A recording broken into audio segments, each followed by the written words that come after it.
Hello students, કેમ છો? મજામાં? મૂકી દો તમારું મેથ્સનું બધું ટેન્શન બાજુમાં, કેમ કે દૂર કરવા તમારો મેથ્સનો ડર આવી ગયા છે તમારા મેથ્સ ટીચર રિંકેશ સર. સ્વાગત છે દરેક બાળકોનું ધોરણ 10ના યશસ્વી બેચમાં. આ બેચમાં મેથ્સમાં ચાલે છે ચોથું ચેપ્ટર દ્વિઘાત સમીકરણો, અને આ લેક્ચર છે દ્વિઘાત સમીકરણ ચેપ્ટરનો લેક્ચર નંબર 2. તો બાળકો, લેક્ચર નંબર 2ની શરૂઆત કરતા પહેલા આશા રાખું છું કે તમે ફર્સ્ટ લેક્ચરનો વિડીયો જોઈ લીધો હશે અને તમારી નોટબુક પણ કમ્પ્લીટ હશે, અને ફર્સ્ટ લેક્ચરમાં તમને જે હોમવર્ક આપ્યું છે તે પણ તમે કરી નાખ્યું હશે. ઓકે, અને જો તમારું હોમવર્ક બાકી હોય તો એને કરી નાખો. ફર્સ્ટ લેક્ચરમાં કંઈ પણ વસ્તુ બાકી રહી ગઈ હોય તેને કમ્પ્લીટ કરો, પછી લેક્ચર નંબર 2ને જુઓ. સિસ્ટમેટિક કામ કરો. જે સિસ્ટમ તમને દર્શાવવામાં આવી છે, જે સિસ્ટમ તમને સમજાવવામાં આવી છે તેને અનુસરો, એનું પાલન કરો. આ રીતે અભ્યાસ કરશો તો ઘણો ફાયદો થશે. તમને પણ ભણવાની મજા આવશે, તમારા કોન્ફિડન્સમાં વધારો થશે. બરાબર છે? તો ચાલો બાળકો, લેક્ચરની શરૂઆત કરીએ છીએ. તો લેક્ચર નંબર 2ની શરૂઆત થશે લેક્ચર નંબર 1ના રિવિઝનથી. તો ફર્સ્ટ લેક્ચરમાં આપણે આ ચેપ્ટરની શરૂઆત કરેલી. આપણું ચેપ્ટર છે દ્વિઘાત સમીકરણ, એટલે કે આપણે આ ચેપ્ટરની અંદર દ્વિઘાત સમીકરણનો અભ્યાસ કરવાનો છે. તો સૌથી પહેલી વસ્તુ આવે છે કે દ્વિઘાત સમીકરણ એટલે શું, એનું સ્વરૂપ શું છે, વ્યાપક સ્વરૂપ. તો ચાલો તમે જવાબ આપો કે દ્વિઘાત સમીકરણનું વ્યાપક સ્વરૂપ શું છે. તો દ્વિઘાત સમીકરણનું વ્યાપક સ્વરૂપ છે ax square plus bx plus c બરાબર 0. શબ્દ છે દ્વિઘાત સમીકરણ. દ્વિઘાત એટલે બે ઘાત વાળું સમીકરણ. ઓકે, એટલે કે સમીકરણમાં x ની મોટામાં મોટી બે ઘાત દેખાવી જોઈએ તેવું સમીકરણ. હવે દ્વિઘાત સમીકરણનું આ વ્યાપક સ્વરૂપ છે, એટલે કે સમીકરણમાં પહેલા એક્સ સ્ક્વેર વાળું પદ આવે છે, પછી એક્સ વાળું પદ, પછી અચર પદ આવે છે, અને બરાબર પછી 0 આવે છે. તો કોઈ પણ દ્વિઘાત સમીકરણ આ સ્વરૂપનું હોય છે. અથવા કોઈ સમીકરણ આ સ્વરૂપમાં ન દેખાય પરંતુ એનું સાદુરૂપ આપવાથી આવા સ્વરૂપમાં આવી જાય તો આપણે તે સમીકરણને કેવું સમીકરણ કહી શકીએ છીએ? દ્વિઘાત સમીકરણ. વાતમાં સમજ પડે છે? ઓકે, તો આગળ વધીએ આપણે. તો ચાલો, દ્વિઘાત સમીકરણનું વ્યાપક સ્વરૂપ તમને ખ્યાલ આવી ગયો. હવે લેક્ચર નંબર 1ની વાત કરીએ તો આપણે લેક્ચર નંબર 1માં કેવા દાખલાનો અભ્યાસ કરેલો. તો લેક્ચર નંબર 1માં તમને જુદા જુદા સમીકરણ આપી દેતા હતા. યાદ છે? ઉદાહરણ 2, સ્વાધ્યાય 4.1નો પ્રશ્ન 1. અને તમને કહેવામાં આવતું હતું કે તમને જે સમીકરણ આપ્યા છે તેની ઓળખાણ કરો, કે તમને આપેલું સમીકરણ દ્વિઘાત સમીકરણ છે કે નથી. તો મેં તમને એક શિખામણ આપેલી કે કોઈ પણ સમીકરણ તમને આપવામાં આવે તેનું પહેલા સાદુરૂપ આપો. એક બાળકના એક્ઝામ્પલ દ્વારા તમને મેં એક શિખામણ આપેલી કે સમીકરણ પણ એક બાળક જ છે કે જે ધૂળમાં રમવા ગયું છે, અને એ ધૂળમાં રમીને એકદમ ધૂળથી લટપટ થઈને પાછું ઘરે ફરે છે. તો એ સમીકરણ કેવું છે તે જાણવા માટે, એટલે કે બાળક કોનું બાળક છે તે જાણવા માટે સૌથી પહેલા તમે બાળકને નવરાવો. બાળકને મસ્ત સાબુ પાણી ચોપડીને શેમ્પુ લગાવીને બરાબર એકદમ વ્યવસ્થિત રીતે પહેલા એને નવરાવો, પછી એને સાફ કરો બરાબર, અને પછી જુઓ કે આ બાળક કોનું છે. વાતમાં સમજ પડે છે? સેમ ટુ સેમ દ્વિઘાત સમીકરણ કોઈ પણ, મતલબમાં કોઈ બી સમીકરણ તમને આપવામાં આવે તો સૌથી પહેલા એનું સાદુરૂપ આપો, એને આ સ્વરૂપમાં લાવવાનો પ્રયત્ન કરો.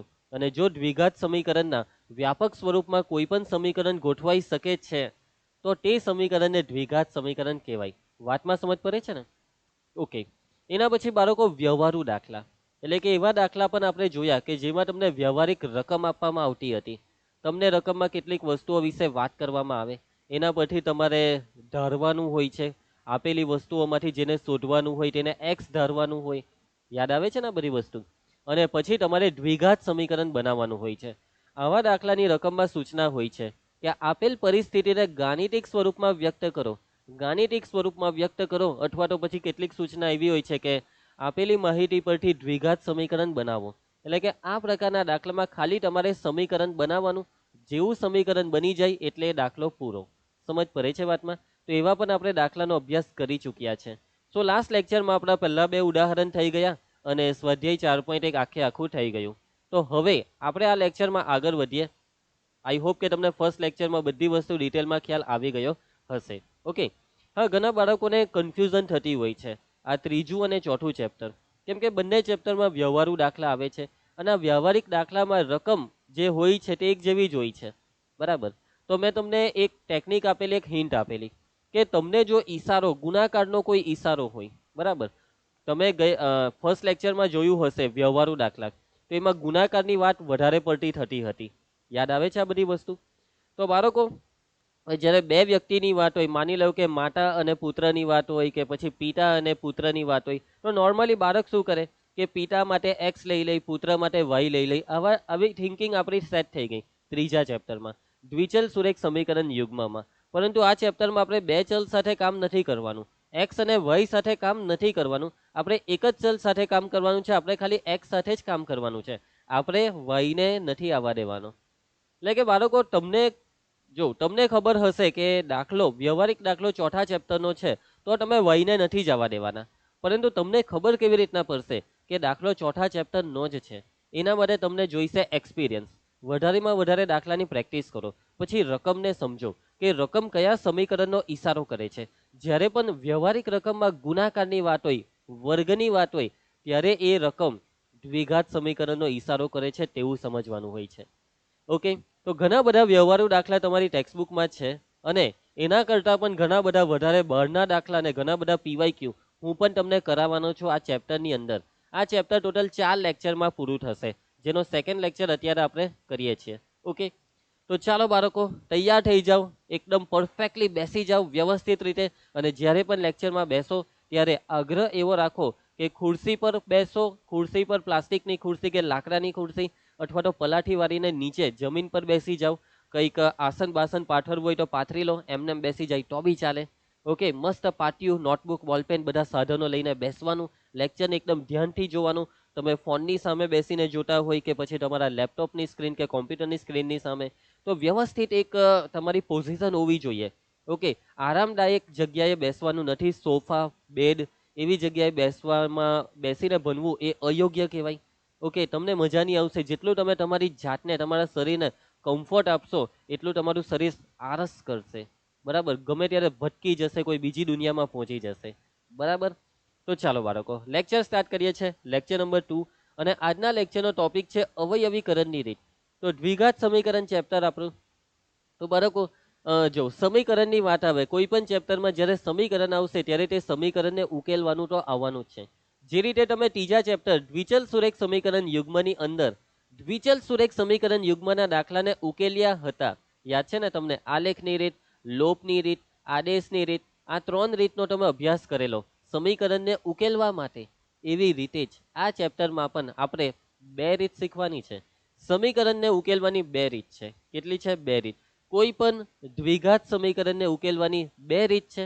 અને આ 2 રીતમાં પહેલી રીત આ લેક્ચરમાં આપણે શીખવાના છે કે જેનું નામ છે અવયવીકરણની રીત. કઈ રીત? અવયવીકરણની રીત. તમે કહેશો કે સર બીજી રીત, એનું નામ શું છે? તો બીજી રીતનું પણ નામ કહી દઉં છું. બીજી રીતનું નામ છે દ્વિઘાત સૂત્રની રીત. કયું સૂત્ર? દ્વિઘાત સૂત્ર. ઓકે, સાથે સાથે બાળકો ફર્સ્ટ લેક્ચરની એક વાત કરવાની રહી ગઈ. તો ફર્સ્ટ લેક્ચરની અંદર પ્રસ્તાવનામાં કેટલીક થિયરી પણ મેં તમને આપેલી હતી કે બેબીલોન વાસીએ શું કરેલું, તો દ્વિઘાત સમીકરણના ઉકેલની શરૂઆત કરેલી, યાદ છે ને?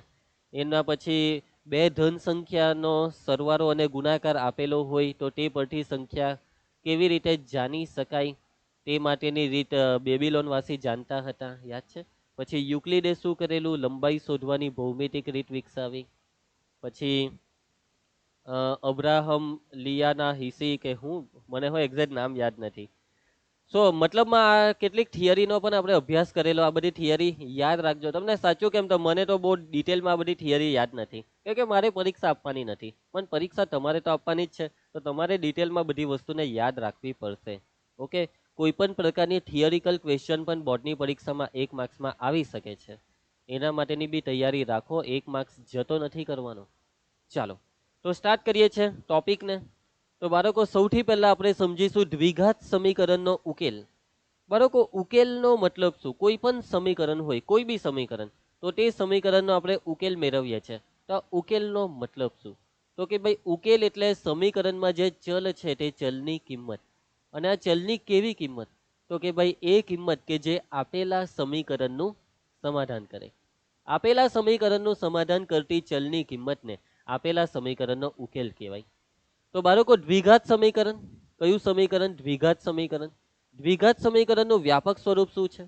તો દ્વિઘાત સમીકરણનું વ્યાપક સ્વરૂપ, દ્વિઘાત સમીકરણ ax² + bx + c = 0 નું સમાધાન કરતી, આ દ્વિઘાત સમીકરણનું સમાધાન કરતી ચલ એક્સની કિંમતો ચલ એક્સની કિંમતોને આપેલ દ્વિઘાત સમીકરણનો ઉકેલ કહે છે. શું કહે છે બાળકો? આપેલ દ્વિઘાત સમીકરણનો ઉકેલ કહે છે.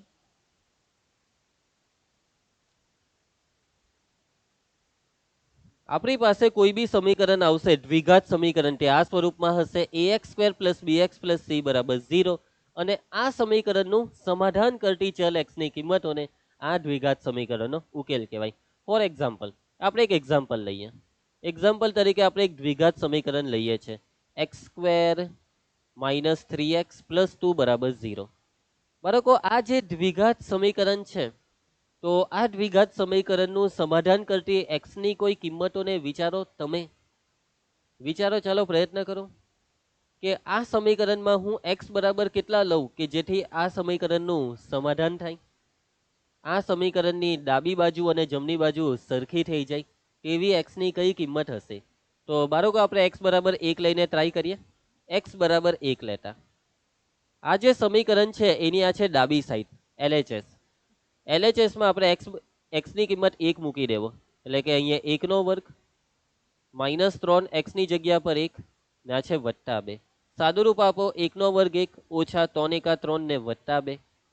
1 ઓછા 3 એટલે -2 અને -2 + 2 0 અને RHSમાં 0 આપેલા છે એટલે વાહ, સમાધાન થઈ ગયું. x બરાબર 1 લેવાથી ડાબી સાઈડનો જવાબ આવે છે 0 અને જમણી સાઈડ બી 0 આપેલો જ છે એટલે કે ડાબી સાઈડ અને જમણી સાઈડ સરખી થાય છે એટલે કે RHS આવી જાય છે એટલે કે LHS અને RHS સરખી થાય છે. સમજ પડે છે વાતમાં? એવી રીતના બાળકો હવે આપણે x બરાબર બીજી કોઈ કિંમત તમારા ધ્યાનમાં ખરી? x બરાબર 1 લેવાથી સમાધાન થયું. હવે x બરાબર બીજી કોઈ કિંમત તમે પ્રયત્ન કરો કે x બરાબર બીજું કંઈક એવું તો કંઈક લઈ શકીએ કે જેથી આ સમીકરણનું સમાધાન થઈ જાય. તો ચાલો x બરાબર 2 લઈએ. કેટલા લઈએ? x બરાબર 2 લેતા x બરાબર 2 લઈને ચેક કરીએ શું થાય છે. તો LHSમાં જ્યાં પણ x છે ત્યાં 2 મૂકી દઉં. 2² ઓછા 3x માં ઓછા 3 ને x ની જગ્યા પર 2 +2. 2² 4 આ 3 દુ 6 ને આ +2. 4 ને 2 6 6 ઓછા 6 0. તો બાળકો RHS આવી ગઈ. જવાબમાં 0 આવે એટલે RHS આવી ગઈ એટલે કે LHS બરાબર RHS. હવે બાળકો ચાલો બીજી કોઈ x ની કિંમત. x બરાબર 1 સમાધાન કરે છે, x બરાબર 2 સમાધાન કરે છે સમીકરણનું. બીજી કોઈ કિંમત તો તમે કહેશો કે સર ચાલો x બરાબર 3 લઈ લઈએ. તો ટ્રાય કરો જાતે 3 લઈને. 3 લેહો તો અહીંયા 3² 9, અહીંયા 3 તાલી 9, અહીંયા બી 9 ને અહીંયા ઓછા 9, 9 9 ઉડી જાય ને 2 રહી જાય એટલે કે LHS બરાબર 2 ને RHS છે 0 એટલે કે x બરાબર 3 એ સમીકરણનું સમાધાન નથી કરતું. એટલે કે બાળકો હવે વાત પતી ગઈ. હવે તમે x ની કોઈ બી કિંમત લેવા જશો ને, x ની કોઈ બી કિંમત આ સમીકરણનું સમાધાન નથી કરવાની કેમ કે આ સમીકરણનું સમાધાન જે કિંમતો વડે થાય છે તે કિંમતો આપણને મળી ગઈ છે. x બરાબર 1 વડે અને x બરાબર 2 વડે. સમજ પડે છે વાતમાં? તો માટે x બરાબર 1 અને 2 એ આપેલા સમીકરણનો ઉકેલ છે. શું છે બાળકો? આપેલા સમીકરણનો ઉકેલ છે. સો આઈ હોપ કે તમને સમજ પડી જશે ઉકેલનો મતલબ શું. આપણે ઉકેલનો મતલબ સમજીએ છીએ કે ઉકેલનો મતલબ શું. ઉકેલ એટલે આપેલા સમીકરણનું સમાધાન કરતી એક્સની કિંમતો, ચલની કિંમતો, તેને કહેવાય આપેલા સમીકરણનો ઉકેલ. ક્લિયર એકદમ? હવે બાળકો તમારા મનમાં એક સવાલ થવો જોઈએ. કયો સવાલ? તો કે ભાઈ કોઈ બી દ્વિઘાત સમીકરણ હોય તો એને કેટલા ઉકેલ હોય? કેટલા ઉકેલ હોય? તમને યાદ છે બહુપદી ચેપ્ટર, સેકન્ડ ચેપ્ટર. બહુપદી ચેપ્ટરમાં આપણે એક વસ્તુ ભણેલા શૂન્ય વિશે કે સુરેખ બહુપદી હોય તો સુરેખ બહુપદીને કેટલા શૂન્ય હોય છે? તો સુરેખ બહુપદીને એક શૂન્ય હોય છે, અનન્ય શૂન્ય હોય છે, એક અને માત્ર એક. દ્વિઘાત બહુપદીને કેટલા શૂન્ય હોય છે? તમે કહેશો કે સર દ્વિઘાત બહુપદીને 2 શૂન્ય હોય છે. તો તમારો જવાબ ખોટો છે. દ્વિઘાત બહુપદીને 2 શૂન્ય નહીં કહેવાય. દ્વિઘાત બહુપદીને કેટલા શૂન્ય હોય છે? ચાલો સાચો જવાબ આપો. દ્વિઘાત બહુપદીને મહત્તમ 2 શૂન્ય હોય છે. મહત્તમ 2. મહત્તમ 2 નો મતલબ કે વધારેમાં વધારે 2 શૂન્ય એટલે 2 કરતા ઓછા શૂન્ય બી હોઈ શકે. કોઈ દ્વિઘાત બહુપદી એવી હોય કે જેને 2 શૂન્ય હોય તો કોઈ બહુપદી એવી પણ હોય દ્વિઘાતમાં કે જેને એક શૂન્ય હોય, તો કોઈ દ્વિઘાત બહુપદી એવી પણ હોઈ શકે છે કે જેને એક પણ શૂન્ય ન હોય. સેમ ટુ સેમ ત્રિઘાત બહુપદી હોય ને તો એને કેટલા શૂન્ય? મહત્તમ 3. તો તમે એક વસ્તુ ભણેલા બહુપદી ચેપ્ટર સેકન્ડ ચેપ્ટર કે n ઘાત વાળી બહુપદીને મહત્તમ n શૂન્ય હોય છે. n ઘાત વાળી બહુપદીને મહત્તમ n શૂન્ય હોય છે. યાદ આવે છે આ બધી વસ્તુ? શીખવાડેલી છે તમને? અને આવી બધી વસ્તુ બોર્ડની પરીક્ષામાં પૂછાઈ પણ ગયેલી છે. પૂછાયેલી વસ્તુઓની જ વાત ચાલે છે ભાઈ. તો બાળકો સેમ ટુ સેમ, બાળકો સુરેખ બહુપદી અને સુરેખ સમીકરણ આ બંને એકબીજાના મિત્ર છે, આ બંને એકબીજાના ઓલ્ટરનેટ છે. જે રીતે સુરેખ બહુપદીને અનન્ય શૂન્ય હોય એવી રીતના સુરેખ સમીકરણને અનન્ય ઉકેલ હોય છે.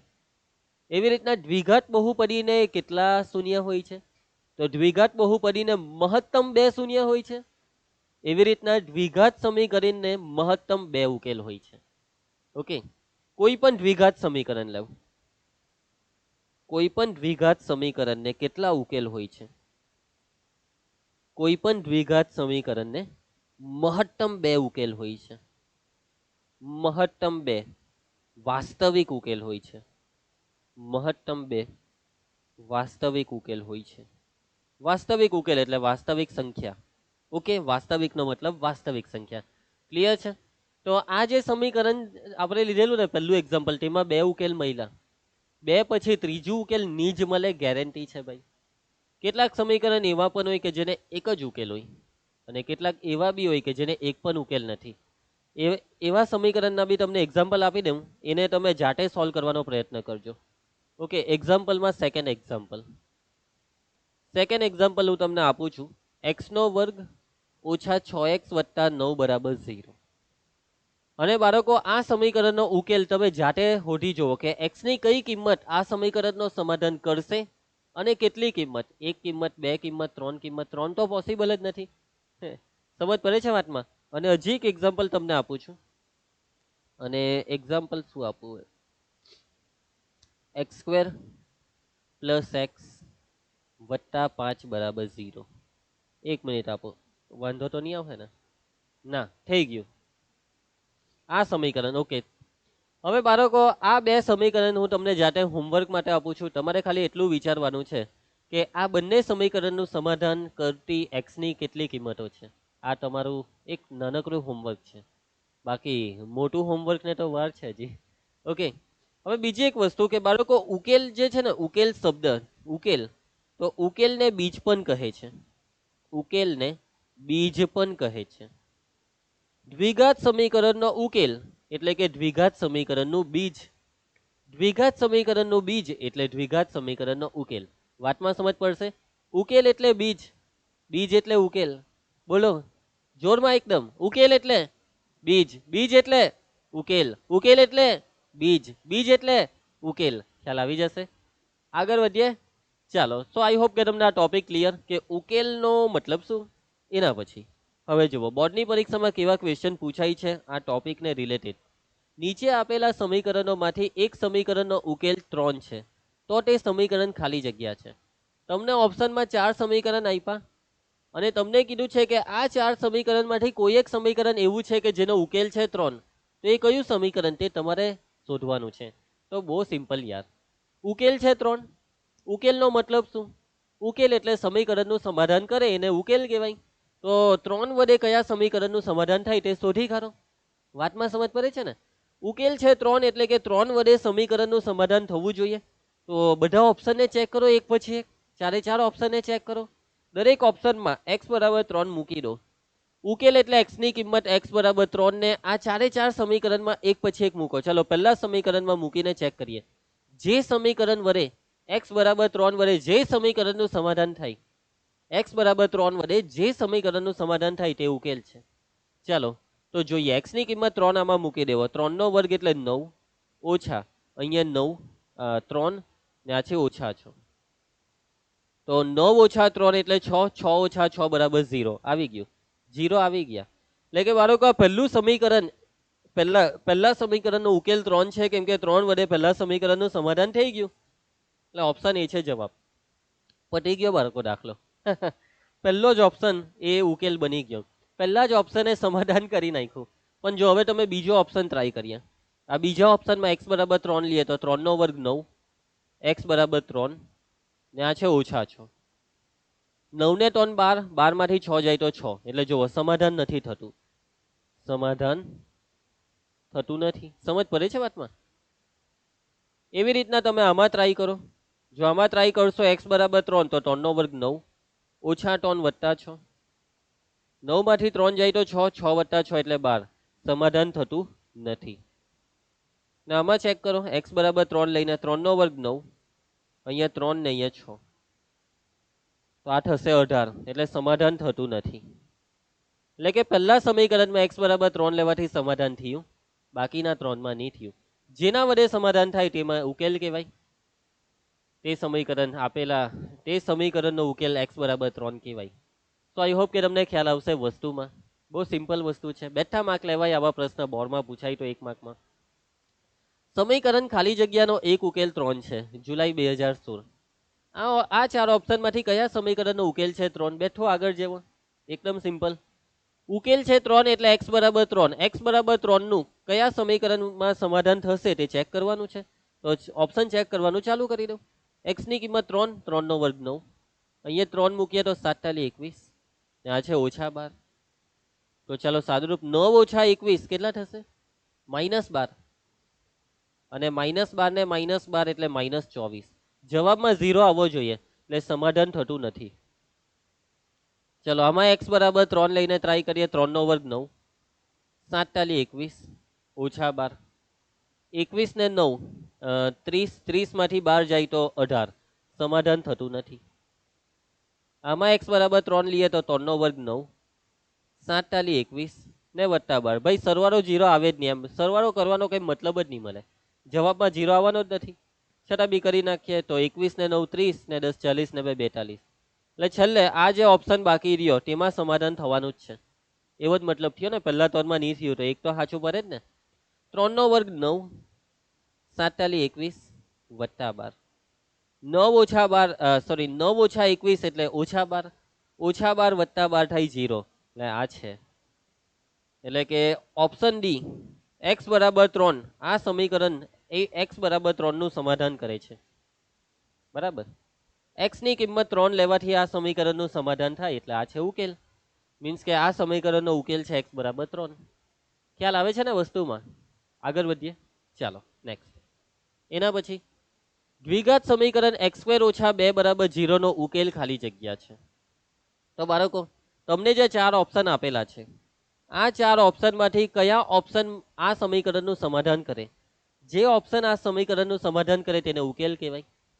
પરંતુ બાળકો આવું બધું કરવાનું ખોટો ટાઈમપાસ નહીં કરવો જોઈએ.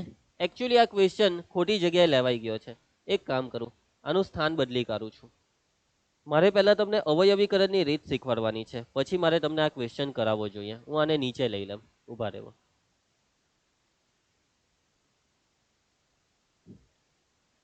આને આપણે પછી સોલ્વ કરીએ, વાંધો નહીં ને.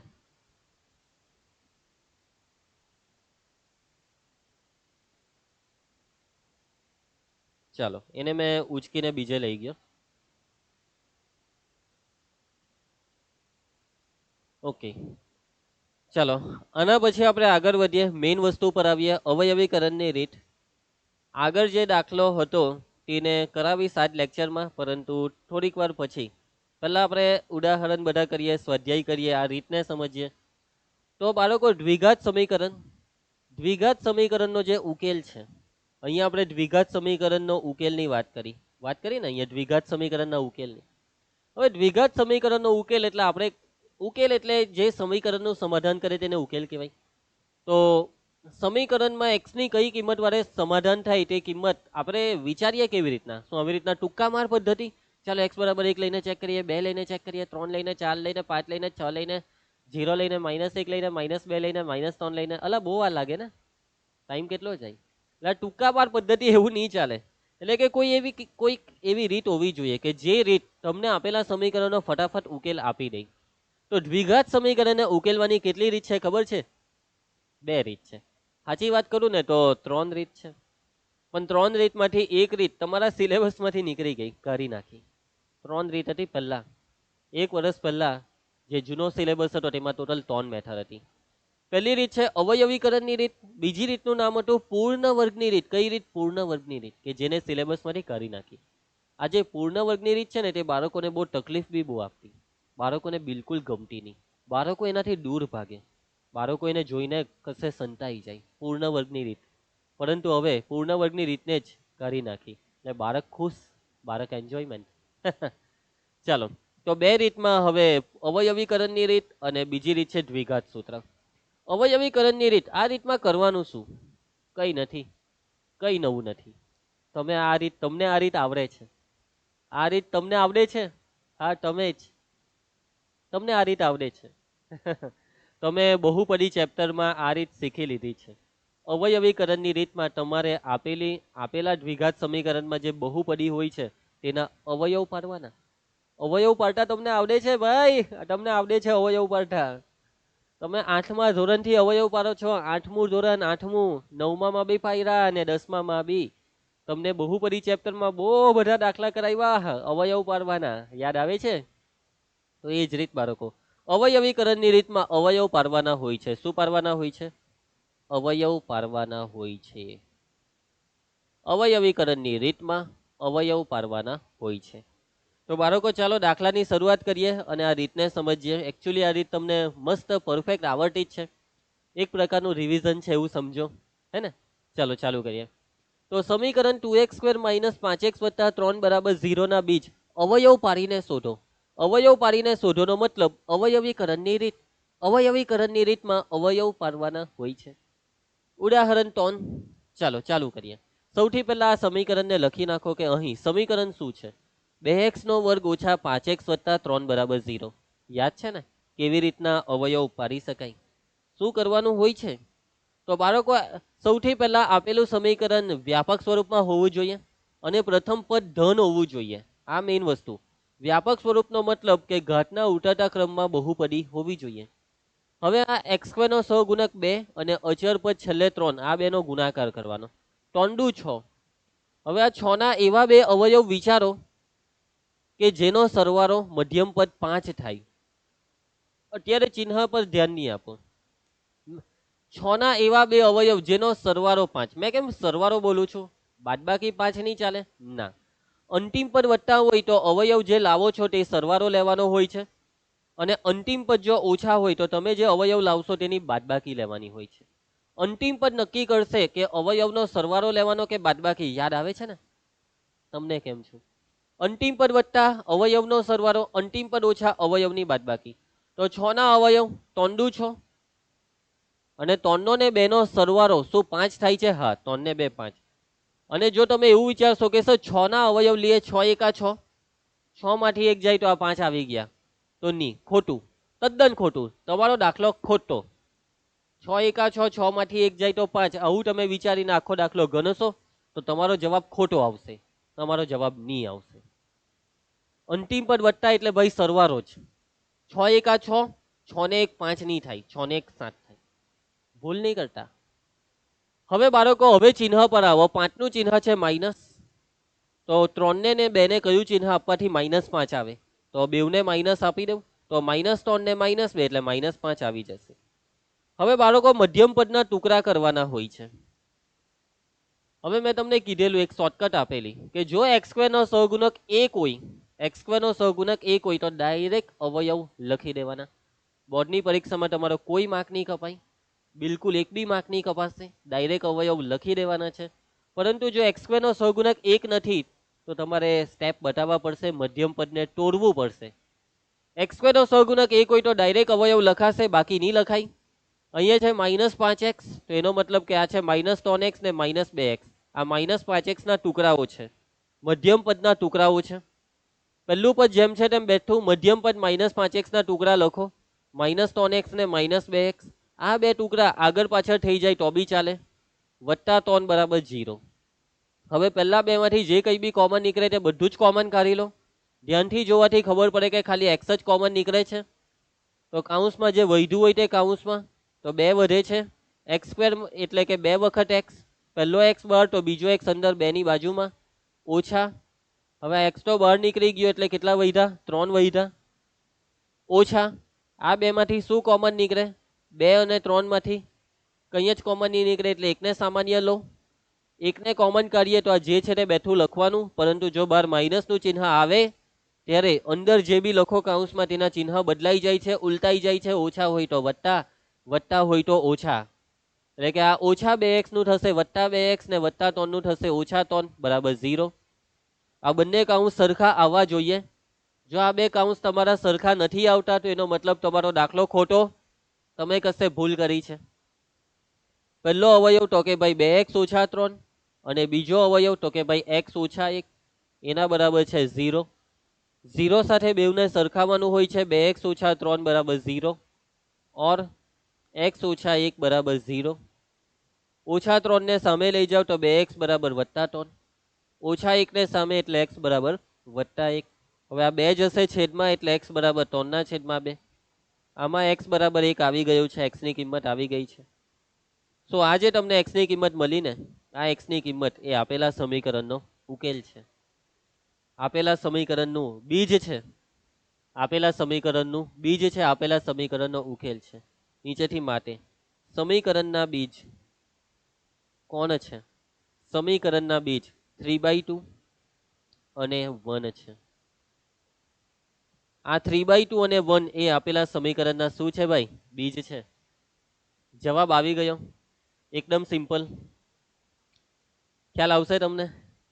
ઓકે, આગળ વધીએ તો કઈ નવું નથી. આ બધી વસ્તુ સેકન્ડ ચેપ્ટરમાં શીખવાડી છે અને આ બધી વસ્તુ 8મા ધોરણથી ભણવામાં આવે છે, અવયવીકરણની રીત. ઓકે, તો ચાલો, ઘણા બધા દાખલા છે તમારી ચોપડીમાં, કરીએ પ્રેક્ટિસ, આગળ વધીએ. નેક્સ્ટ. અને હા, ખાસ આ લીટી નહીં લખશો તો માર્ક કપાઈ જશે, પછી કહેતા નહીં કે મારો માર્ક કપાઈ ગયો. ચાલો, દ્વિઘાત સમીકરણ આપેલું છે. આ સમીકરણના બીજ શોધો. રકમમાં રીત નથી કીધી કે કઈ રીત કરવાની. જ્યારે પણ તમને રકમમાં કોઈ રીત નથી કહેવામાં આવતી એનો મતલબ કે તમારે જે રીત કરવી હોય તે રીત કરો. અત્યારે આપણે અવયવીકરણની રીત શીખીએ છીએ એટલે આપણે એક જ રીત પર ફોકસ કરીશું, અવયવીકરણની રીત. બીજી કોઈ રીતને આપણે પકડવાના નથી. ઓકે, બાકી પરીક્ષામાં રીતનું નામ નથી કીધું, તમારે જે રીત કરવી હોય તે થાય, તમને જે રીત યોગ્ય લાગે, જે રીત સહેલી લાગે, જે રીતમાં અનુકૂળતા હોય. ચાલો ચાલુ કરીએ છીએ દાખલો. સૌથી પહેલા સમીકરણ શું છે? 6x નો વર્ગ માઇનસ x માઇનસ 2 બરાબર 0. બીજ શોધવાના છે. ચાલો અવયવ પાડીએ, પ્રોસેસ આગળ શીખવાડીએ એ પ્રમાણે. 6 દુ 12.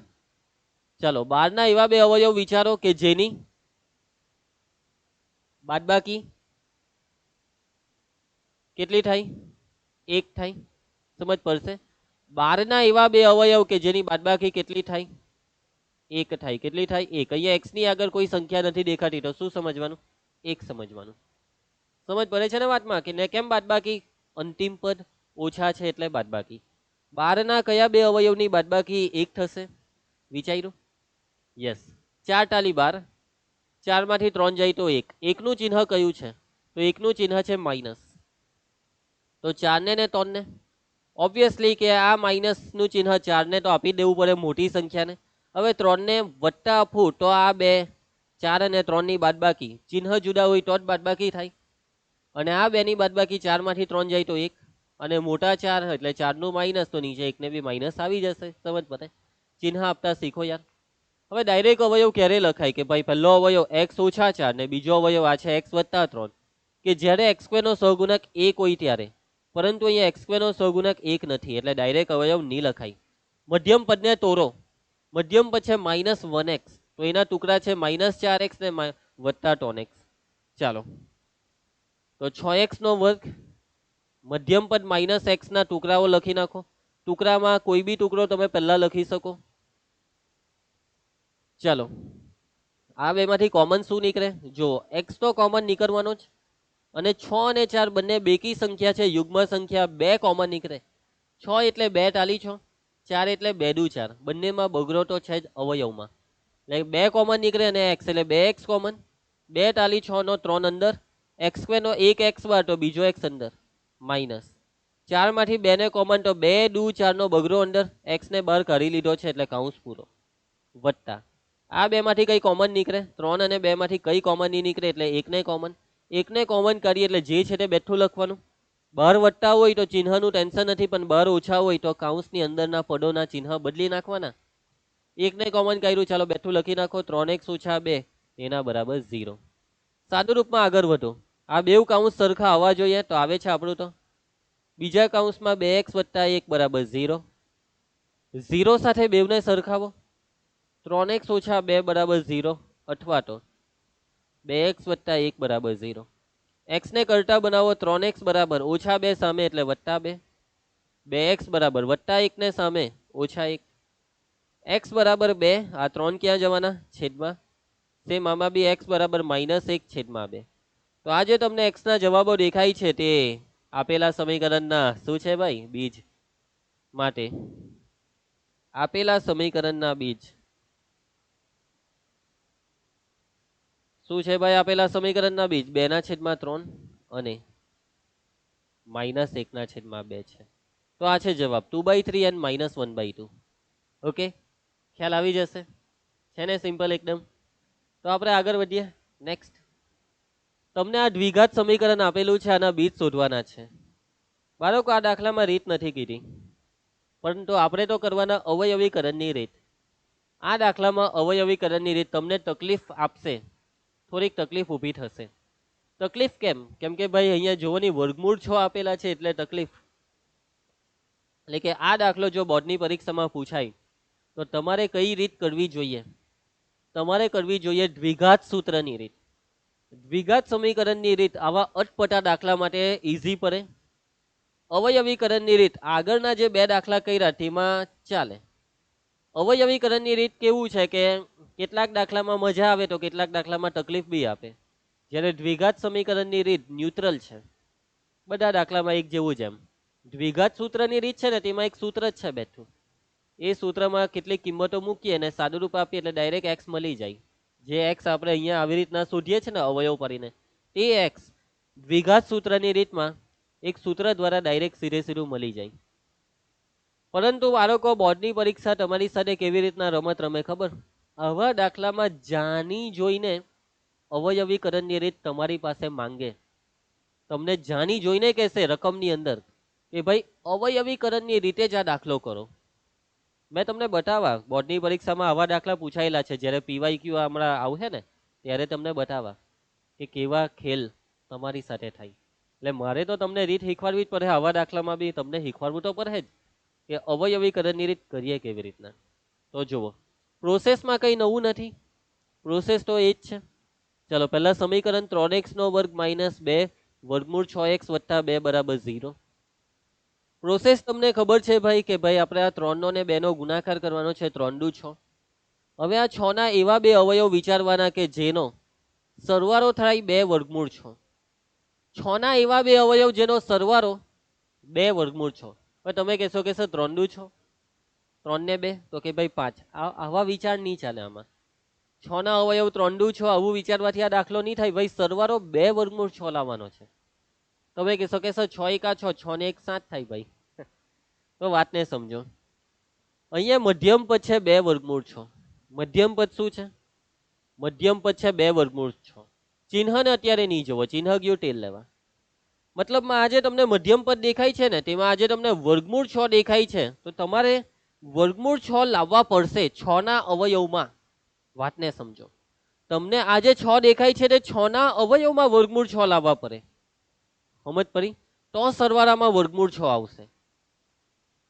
એટલે કે વર્ગમૂળ 6 લાવવા માટે આ 6 ના અવયવ એવા વિચારો કે જે અવયવમાં વર્ગમૂળ 6 હોય. તો તમે ભાઈ ભણેલા છો, તમને ખબર જ છે કે 6 ને તમે વર્ગમૂળ 6 ગુણ્યા વર્ગમૂળ 6 લખી શકો છો, હે ને? 3 હોય તો વર્ગમૂળ 3 ગુણ્યા વર્ગમૂળ 3, 5 હોય તો વર્ગમૂળ 5 ગુણ્યા વર્ગમૂળ 5, 10 હોય તો વર્ગમૂળ 10 ગુણ્યા વર્ગમૂળ 10 લખાય ને? ભઈના છો ને? તો પછી એવી રીતના 6 ને લખી દીધા વર્ગમૂળ 6 ગુણ્યા વર્ગમૂળ 6, તો આ છે અવયવ. તમે આ બેનો સરવાળો કરો, આ બેનો સરવાળો કરો તો વર્ગમૂળ 6 વત્તા વર્ગમૂળ 6 કેટલા થાય? 2 વર્ગમૂળ 6. આવી ગયું ને મધ્યમ પદ.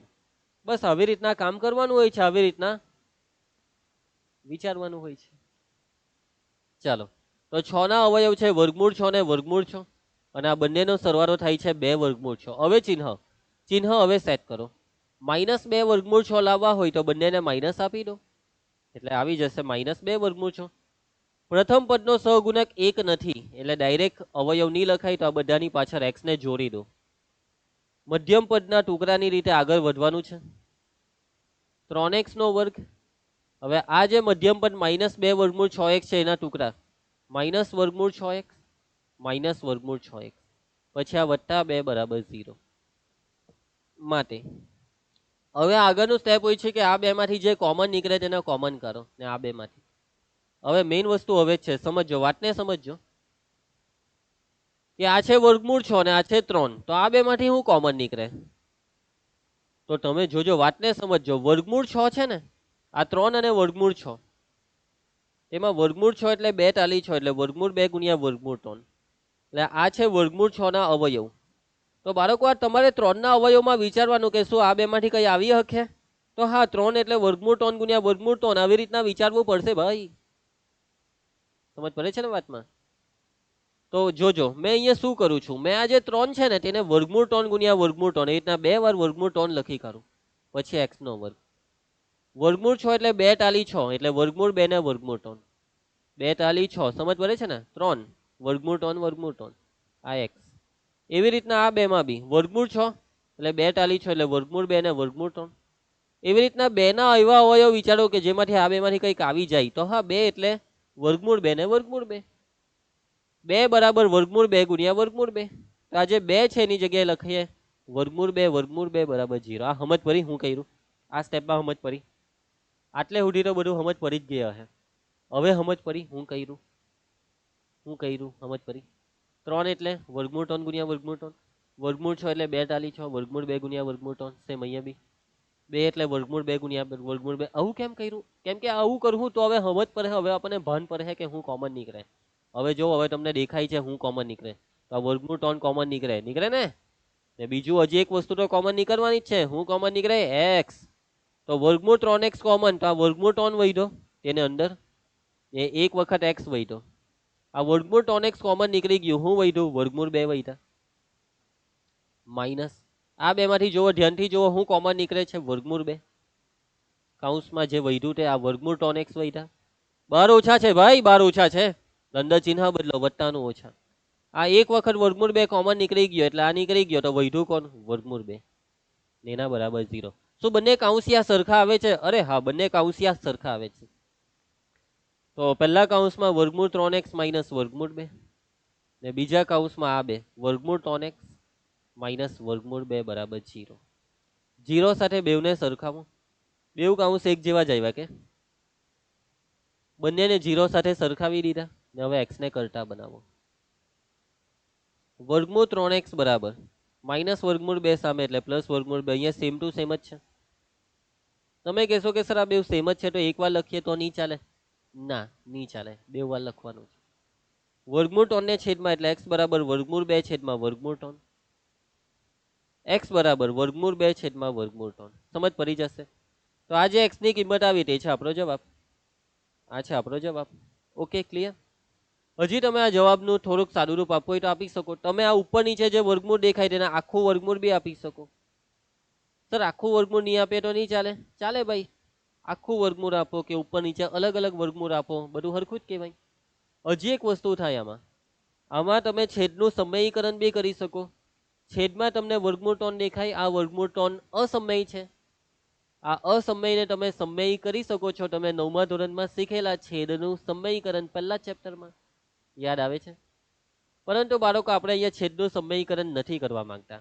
ચાલશે, છેદનું સમયીકરણ કરવું જરૂરી નથી. મને ખબર નથી કે તમારી ટેક્સ્ટબુક વાળાએ જવાબ કેવા આપ્યા છે. તમારી ટેક્સ્ટબુક વાળા શું કરે ખબર? કેટલાક દાખલામાં છેદનું સમયીકરણ કરીને જવાબ આપે તો કેટલાકમાં સમયીકરણ નહીં કરે. આપણે તો નથી કરવું. તો આ છે તમારા જવાબ. એ લોકોએ બી છેદનું સમયીકરણ નથી કર્યું, બસ એ લોકોએ આખું વર્ગમૂળ પહેરાવી દીધું છે ઉપર નીચે અલગ અલગની જગ્યાએ. ચાલો, દાખલો પતી ગયો. નીચે આપણી મેઇન વસ્તુ લખવાની કે માટે આપેલ સમીકરણના ઉકેલ અથવા બીજ, બીજ શબ્દ લખો, ઉકેલ શબ્દ લખો, બેવનો મતલબ એક જ છે. આપેલ સમીકરણના બીજ શું છે? આપેલ સમીકરણના બીજ વર્ગમૂળ 2/3, વર્ગમૂળ 3 અને વર્ગમૂળ 2/વર્ગમૂળ 3 છે. એટલે કે બાળકો જોવા જાય તો અહીંયા એક જ બીજ આવ્યું, એક જ ઉકેલ આવ્યો. વર્ગમૂળ 2/3 પણ આ એક ઉકેલ તમને 2 વાર દેખાય. એટલે 2 વાર દેખાયનો મતલબ 2 ઉકેલ નહીં છે, તો એક જ ઉકેલ, પણ લખવાનું તો 2 વાર જ. એક ઉકેલ આવે તો બી 2 વાર આવી રીતના લખવો જ પડે તમારે, કેમ કે એ લોકો બી આવી રીતના જ જવાબો લખે છે ચોપડીઓમાં બી. ઉદાહરણના દાખલા જ લેવું કે સ્વાધ્યાયના દાખલાના જે જવાબ ચોપડીની પાછળ આપ્યા છે એને જોઈ લો, આવું જ આપશે. એટલે આપણે પછી એવી રીતના જ લખવાનું. તમને જો તમારી સ્કૂલમાં કે તમને કોઈ બીજો શિક્ષક, રિંકેશ સર સિવાય કોઈ બીજો શિક્ષક આવીને એમ કહે કે દીકરા આ 2 વારની એક જ વાર લખવાનું, કેમ કે આ 2 હરખું છે, તો એમને ના કહી દેજો. રિંકેશ સરે કીધું એમ અમે કરું. મારા પર વિશ્વાસ છે ને તમને? તો મેં જેમ કેમ તેમ કરો. Okay, clear? આગળ વધીએ, ચાલો. ઉદાહરણ 6, વિભાગ 4.1 માં ચર્ચા કરેલ પ્રાર્થના ખંડની બાજુઓના માપ શોધો. વિભાગ 4.1 માં ચર્ચા, આપણે કોઈ ચર્ચા કરી જ નથી. વિભાગ 4.1, વિભાગ 4.1 તમારી જે મેથ્સની ટેક્સ્ટબુક છે ને, તમારી જે મેથ્સની ટેક્સ્ટબુક છે, ઉભા રહેજો, ટેક્સ્ટબુકમાં હું તમને ચોપડીમાં બતાવું.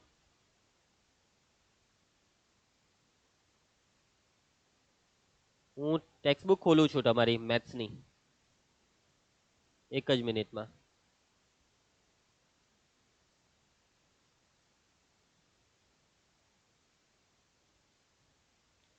તો આ છે તમારી મેથ્સની ટેક્સ્ટબુક. ચોથું ચેપ્ટરમાં આવી ગયું કે નહીં? વધારે આગળ જતા રહીએ.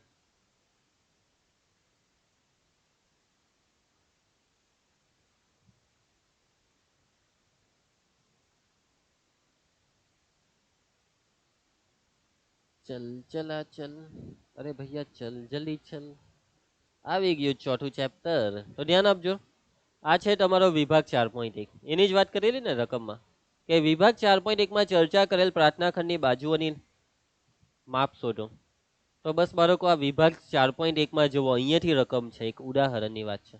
અહીંયા સ્ટાર્ટિંગમાં બધી વસ્તુ વિશે કીધું છે. અહીંયા તમને પેલું બેબીલોનિયા વાળું ને એવું બધું શીખવાડું ને, એ બધું અહીંયા છે. આ બ્રહ્મગુપ્તની બી વાત છે, બરાબર. બ્રહ્મગુપ્ત વાળું મારે તમને લખાવાનું રહી ગયું છે, એવો તમે જોઈ લેજો ભાઈ, બ્રહ્મગુપ્ત. ચાલો, તો ધ્યાન આપજો. એક ધાર્મિક ત્રસ્તને, મતલબ અહીંયા જે આ રકમ આપેલી છે ને, તે રકમ બેઠી અહીંયા મેં લખી જ દીધી છે, એટલે આપણો ટાઈમ બગડે નહીં. એક ધાર્મિક ત્રસ્તને 300 ચોરસ મીટર જગ્યામાં જેની લંબાઈ તેની પહોળાઈના બમણા કરતાં 1 મીટર વધારે હોય તેવો એક પ્રાર્થના ખંડ બાંધવો છે, તો તેની લંબાઈ અને પહોળાઈ કેટલી હોવી જોઈએ? તો એક છે ધાર્મિક ત્રસ્ત, અને આ ધાર્મિક ત્રસ્તે એક પ્રાર્થના ખંડ બાંધવો છે. અને બાળકો, આ જે પ્રાર્થના ખંડ છે તે કેટલી જગ્યામાં? 300 ચોરસ મીટર. એટલે કે તમને આ પ્રાર્થના ખંડની જગ્યાનું ક્ષેત્રફળ આપ્યું છે. આ જગ્યાનું માપ એટલે ક્ષેત્રફળ. ચોરસ મીટર એ ક્ષેત્રફળનો એકમ છે.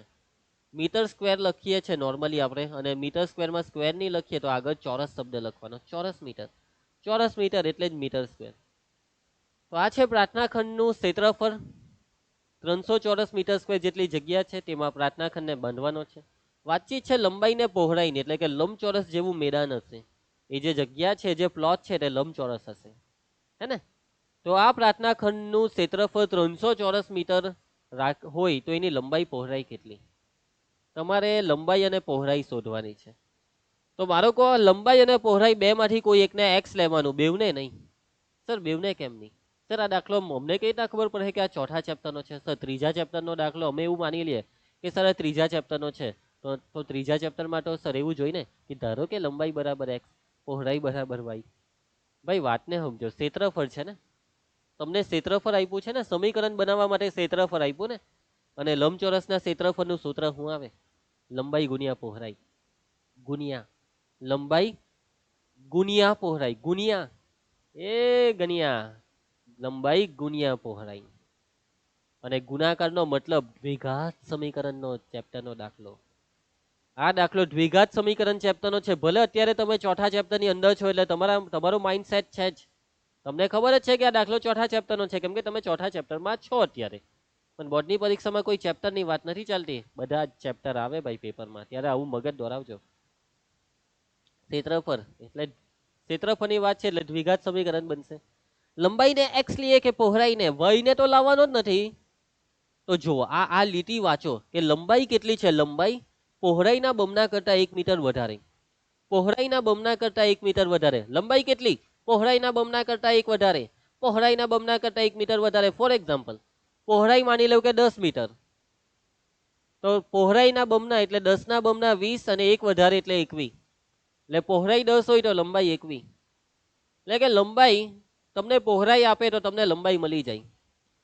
હવે ફોર એક્ઝામ્પલ તમને પહોળાઈ આપી દઈએ 20, તો તમને લંબાઈ મળી જશે. કે તમે શું કરો, પહોળાઈના બમણા એટલે 20 ના બમણા 40 ને એમાં 1 ઉમેરો એટલે 41. એટલે જો તમને પહોળાઈ આપે એટલે તમે લંબાઈ આપી દેહો. હું તમને પહોળાઈ આપું તો તમે મને લંબાઈ આપો. એટલે વાતને સમજો કે લંબાઈ જોઈતી હોય તો પહોળાઈ હોવી જોઈએ. પહોળાઈ પરથી લંબાઈ મળે છે એટલે પહોળાઈને એક્સ લેવું પડે. સમજો ઘણા બાળકો લંબાઈને એક્સ લઈ લે. અલા ભાઈ, પહોળાઈને એક્સ લેવી પડે કેમ કે લંબાઈ એ પહોળાઈ પર આધાર રાખે છે ભાઈ. ધારો કે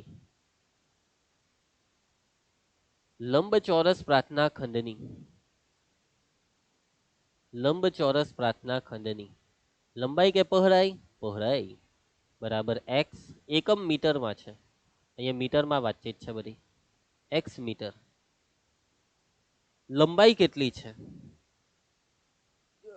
પ્રાર્થના ખંડની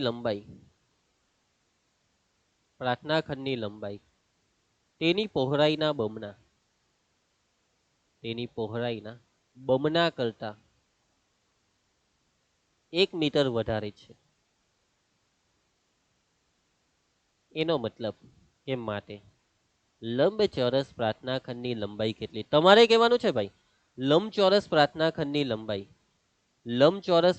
ખંડની લંબાઈ બરાબર. ચાલો બોલો કેટલી? જો પહોળાઈ x હોય તો લંબાઈ કેટલી? તો આ લોકો એમ કહે છે કે લંબાઈ પહોળાઈના બમણા કરતા 1 મીટર વધારે. પહોળાઈના બમણા, પહોળાઈ છે x, x ના બમણા એટલે 2x અને એના કરતા 1 મીટર વધારે એટલે વત્તા 1. લંબાઈ છે 2x વત્તા 1. સમજ પડી જશે? એકમ લખતા રહેવું મીટર. આઈ હોપ કે તમને સમજ પડી જશે જ. હવે રકમમાં ક્ષેત્રફળની વાત છે. સમીકરણ બનાવવા માટે આ ક્ષેત્રફળ આપેલું છે કે લંબચોરસ પ્રાર્થના ખંડનું ક્ષેત્રફળ કેટલું આપેલું છે. લંબચોરસ પ્રાર્થના ખંડનું ક્ષેત્રફળ આપણને રકમમાં આપેલું છે 300 ચોરસ મીટર. અને લંબચોરસના ક્ષેત્રફળનું સૂત્ર તમને ખબર જ છે. લંબચોરસનું ક્ષેત્રફળ એટલે લંબાઈ ગુણ્યા પહોળાઈ. અને લંબાઈ ગુણ્યા પહોળાઈ બરાબર કેટલા છે? 300 ચોરસ મીટર. કિંમત મૂકી દો ભાઈ. લંબાઈ છે આપણી પાસે 2x વત્તા 1 અને પહોળાઈ કેટલી છે? પહોળાઈ છે x. હવે ગુણાકારનું ચિહ્ન નહીં આપો તો ચાલે કેમ કે કાઉન્સ છે ને. બરાબર 300. કાઉન્સને ખોલો. 2x ગુણ્યા x એટલે 2x નો વર્ગ. 1 ગુણ્યા x એટલે x. 300 ને ડાબી સાઈડ લાવો -300 બરાબર 0. કોઈ પણ દ્વિઘાત સમીકરણ જ્યારે લખીએ ત્યારે આવી રીતના લખવાનું વ્યાપક સ્વરૂપમાં. અને જ્યારે તમારી પાસે આ રીતે સમીકરણ આવી જાય તો એક વસ્તુ ખાસ જોજો દરેક દાખલામાં કે શું આ સમીકરણને કોઈ સંખ્યા વડે ભાગીને નાનકડું કરી શકાય છે. તો અહીંયા નીટ હશે કેમ કે અહીંયા x નો સહગુણક છે 1 અને 1 ને તો કોઈના વડે નહીં ભાગાય સિવાય કે 1. સમજ પડે છે વાતમાં? હવે બાળકો લેક્ચર નંબર 1 માં બી આવા દાખલા કરેલા. આવો લંબચોરસ વાળો એક દાખલો આવેલો. પણ લેક્ચર નંબર 1 માં જે વ્યવહારુ દાખલા હતા તેમાં ખાલી સમીકરણ જ બનાવવાનું હતું. પરંતુ હવે તમારે સમીકરણ ઉકેલવાનું છે. તમને ભાઈ પ્રાર્થના ખંડની બાજુના માપ શોધવા કીધા છે ભાઈ. એટલે સમીકરણ ઉકેલો. અને સમીકરણ ઉકેલવા માટે આપણે અત્યારે વાપરીશું અવયવીકરણ. બોર્ડની પરીક્ષામાં રીત નથી કહેતી. નોર્મલી વ્યવહારુ દાખલામાં રીત નથી કહેવાના. એટલે તમારે જે રીત કરવી હોય તે તમારી પાસે 2 રીત છે એમાંથી. આપણે અહીંયા અવયવીકરણની પ્રેક્ટિસ કરીએ છીએ. અવયવીકરણની રીતની પ્રોસેસ ફોલો કરો. 300 ગુણ્યા 2 600. ચાલો બાળકો નોટ અને બોલપેન લેવો. થોડુંક તમે બી કરો. 600 ના અવયવ હોઢીને આપો જેની બાદબાકી 1 થાય. હોઢીને આપો. ચાલો 600 ના અવયવ બાદબાકી 1 થાય. ચાલો પોઝ લઈ લો આ વિડીયોમાં. તમારે જાતે મઠવાનું હોય ભાઈ. બધી વસ્તુ તૈયાર આપો. 600 ના અવયવ બાદબાકી 2 પારવાના આવી રીતના અવયવ. કેમ કે બાળકો 600 એ બહુ મોટી સંખ્યા છે. ડાયરેક્ટ નહીં ખબર પડે. પણ મને ખબર પડી જાય. મને ખબર પડી જાય. હા તમને બી કદાચ ખબર પડી જાય. કેટલાક બાળકોને ની બી ખબર પડે. પણ આ પદ્ધતિથી તમને મળી જશે. તમે કહેશો કે સર તમને ખબર છે એમ? હા મને ખબર છે. હું હમણાં બોલું જવાબ બોલવાનો. 25 ને 24. આ 600 ના અવયવ 25 ને 24. 25 ગુણ્યા 24 600 અને 25 ને 24 ની બાદબાકી 1. 25 ને 24 જોયું. પણ અવયવ પાડીને બતાવું છું. 15 દુ 30. 75 દુ 1 દોઢો. 25 ટાલી 75. 5 પચામ 25, 5 એકા 5. હવે જોવામાં આ 5 પચામ 25, આ વૈધું તે બધું જ 3 દુ 6, 6 દુ 12, 12 દુ 24 થઈ ગયું ને. 25 માંથી 24 જાય તો 1. દેખ હા, 25 માંથી 24 જાય તો 1. 1 નું ચિહ્ન છે વત્તા, એટલે 25 ને વત્તા અને 24 ને ઓછા, તો વત્તા 25 માંથી ઓછા 24 કરીએ તો વત્તા 1 આવી જાય. ડાયરેક્ટ અવયવ લખાશે ના, કેમ નહીં? કેમ કે x2 નો સહગુણક 1 નથી. તો મૂકી દો, મધ્યમ પદને તોડીને કામ કરી નાખવું આપણે. 2x નો વર્ગ મધ્યમ પદ વત્તા x ના ટુકડા લખાવો, વત્તા 25x ઓછા 24x. અંતિમ પદ -300 બરાબર 0. પહેલા બે માંથી શું કોમન નીકળે? x નીકળે, કૌંસમાં 2x વત્તા 25, ને આ બે માંથી 24 માંથી ને 300 માંથી શું કોમન નીકળી? તો આમાં બાળક પાછા ગૂંચવાઈ જાય. આ અહીંયાથી જો 300 ના અવયવ વિચારવાના. આ 300 છે ને એના અવયવ, જો આટલું છે 300 ના અવયવમાં, કે અહીંયા 300 દેખાતો છે ને, આ 300 ને આ 24, તો આ 3 દુ 6 દુ 12, આટલું, આ 12, આ કેટલું થયું 12. આ 300 નો અવયવ આ 12 ને આ 5, સોરી 25, 12 ને 25. 300 ના અવયવમાં ચાલો પહેલા 12 ને લીધા ને અહીંયા 24, એટલે 12 દુ 24, 12 કોમન નીકળે. શું કોમન નીકળે? 12. 12 દુ 24 એટલે 2x, 12 ઓછા, ચિહ્ન બદલો અંદર, આ ઓછાનું વત્તા. અને 300 માંથી આટલું 12 ને કોમન કર્યા ને, 3 દુ 6 દુ 12, તો આ નીચે આ 5 પચામ 25 વહી રહ્યા તે લખો અંદર. મગજ દોરાવાનું હે. આ બે કોમન, 2x વત્તા 25, બીજા કૌંસમાં x ઓછા 12 બરાબર 0. 0 સાથે બેવને સરખાવો, 2x વત્તા 25 બરાબર 0 और x ઓછા 12 બરાબર 0. કરતા બનાવો, 2x બરાબર વત્તા 25 ને સામે એટલે ઓછા 25, ઓછા 12 ને સામે એટલે વત્તા 12, 2 ને છેદમાં એટલે x બરાબર -25 છેદમાં 2 और x બરાબર 12. તો બાળકો વાતને સમજવાનો પ્રયત્ન કરો કે લંબચોરસની જે લંબાઈ અને પહોળાઈ છે તે ઋણ નહીં આવે. પહોળાઈ લંબાઈ પ્લસમાં જ આવે, ધન જ આવે. ને અહીંયા આ લોકો એમ કહે છે કે લંબાઈ પહોળાઈને x લીધેલું એટલે પહોળાઈ ઋણ, -25 ના છેદમાં 2 જે શક્ય નથી. પહોળાઈ ઋણ ના હોય. સમજ પડે છે વાતમાં? જવાબ છે x બરાબર 12 અને એકમ લખી નાખવાનો ભાઈ મીટર, કેમ કે x એટલે પહોળાઈ દર્શાવે છે ને, એકમ ખાસ લખવાનો. ને નીચે જવાબ માટે x એટલે પહોળાઈ કોની? પ્રાર્થના ખંડની. માટે પ્રાર્થના ખંડની પહોળાઈ, જેને આપણે શું લીધેલું? x લીધેલું, જે કેટલું આવ્યું? 12 મીટર. પ્રાર્થના ખંડની લંબાઈ બોલો, જો લખેલું જ છે આપણે. લંબાઈ કેટલી લખેલી જુઓ સ્ટાર્ટિંગમાં? લંબાઈ લખેલી છે 2x વત્તા 1, એમાં x ની કિંમત મૂકો, x બરાબર 12 આવ્યા ને, 2 કૌંસમાં 12 વત્તા 1, 12 દુ 24, 24 ને 1 25 મીટર. તો આ છે જવાબ. પ્રાર્થના ખંડની લંબાઈ 25 મીટર અને પહોળાઈ 12 મીટર. આ છે જવાબ. આઈ હોપ કે તમને ખ્યાલ આવશે દાખલામાં. એકદમ સિમ્પલ છે, આવડી જાય એવા દાખલા. સાચી વાત. આગળ વધીએ તો લગભગ હવે ઉદાહરણ પૂરા થાય છે ને હવે ચાલુ થાય છે સ્વાધ્યાય. તો ચાલો સ્ટાર્ટ કરીએ સ્વાધ્યાયના આપણે.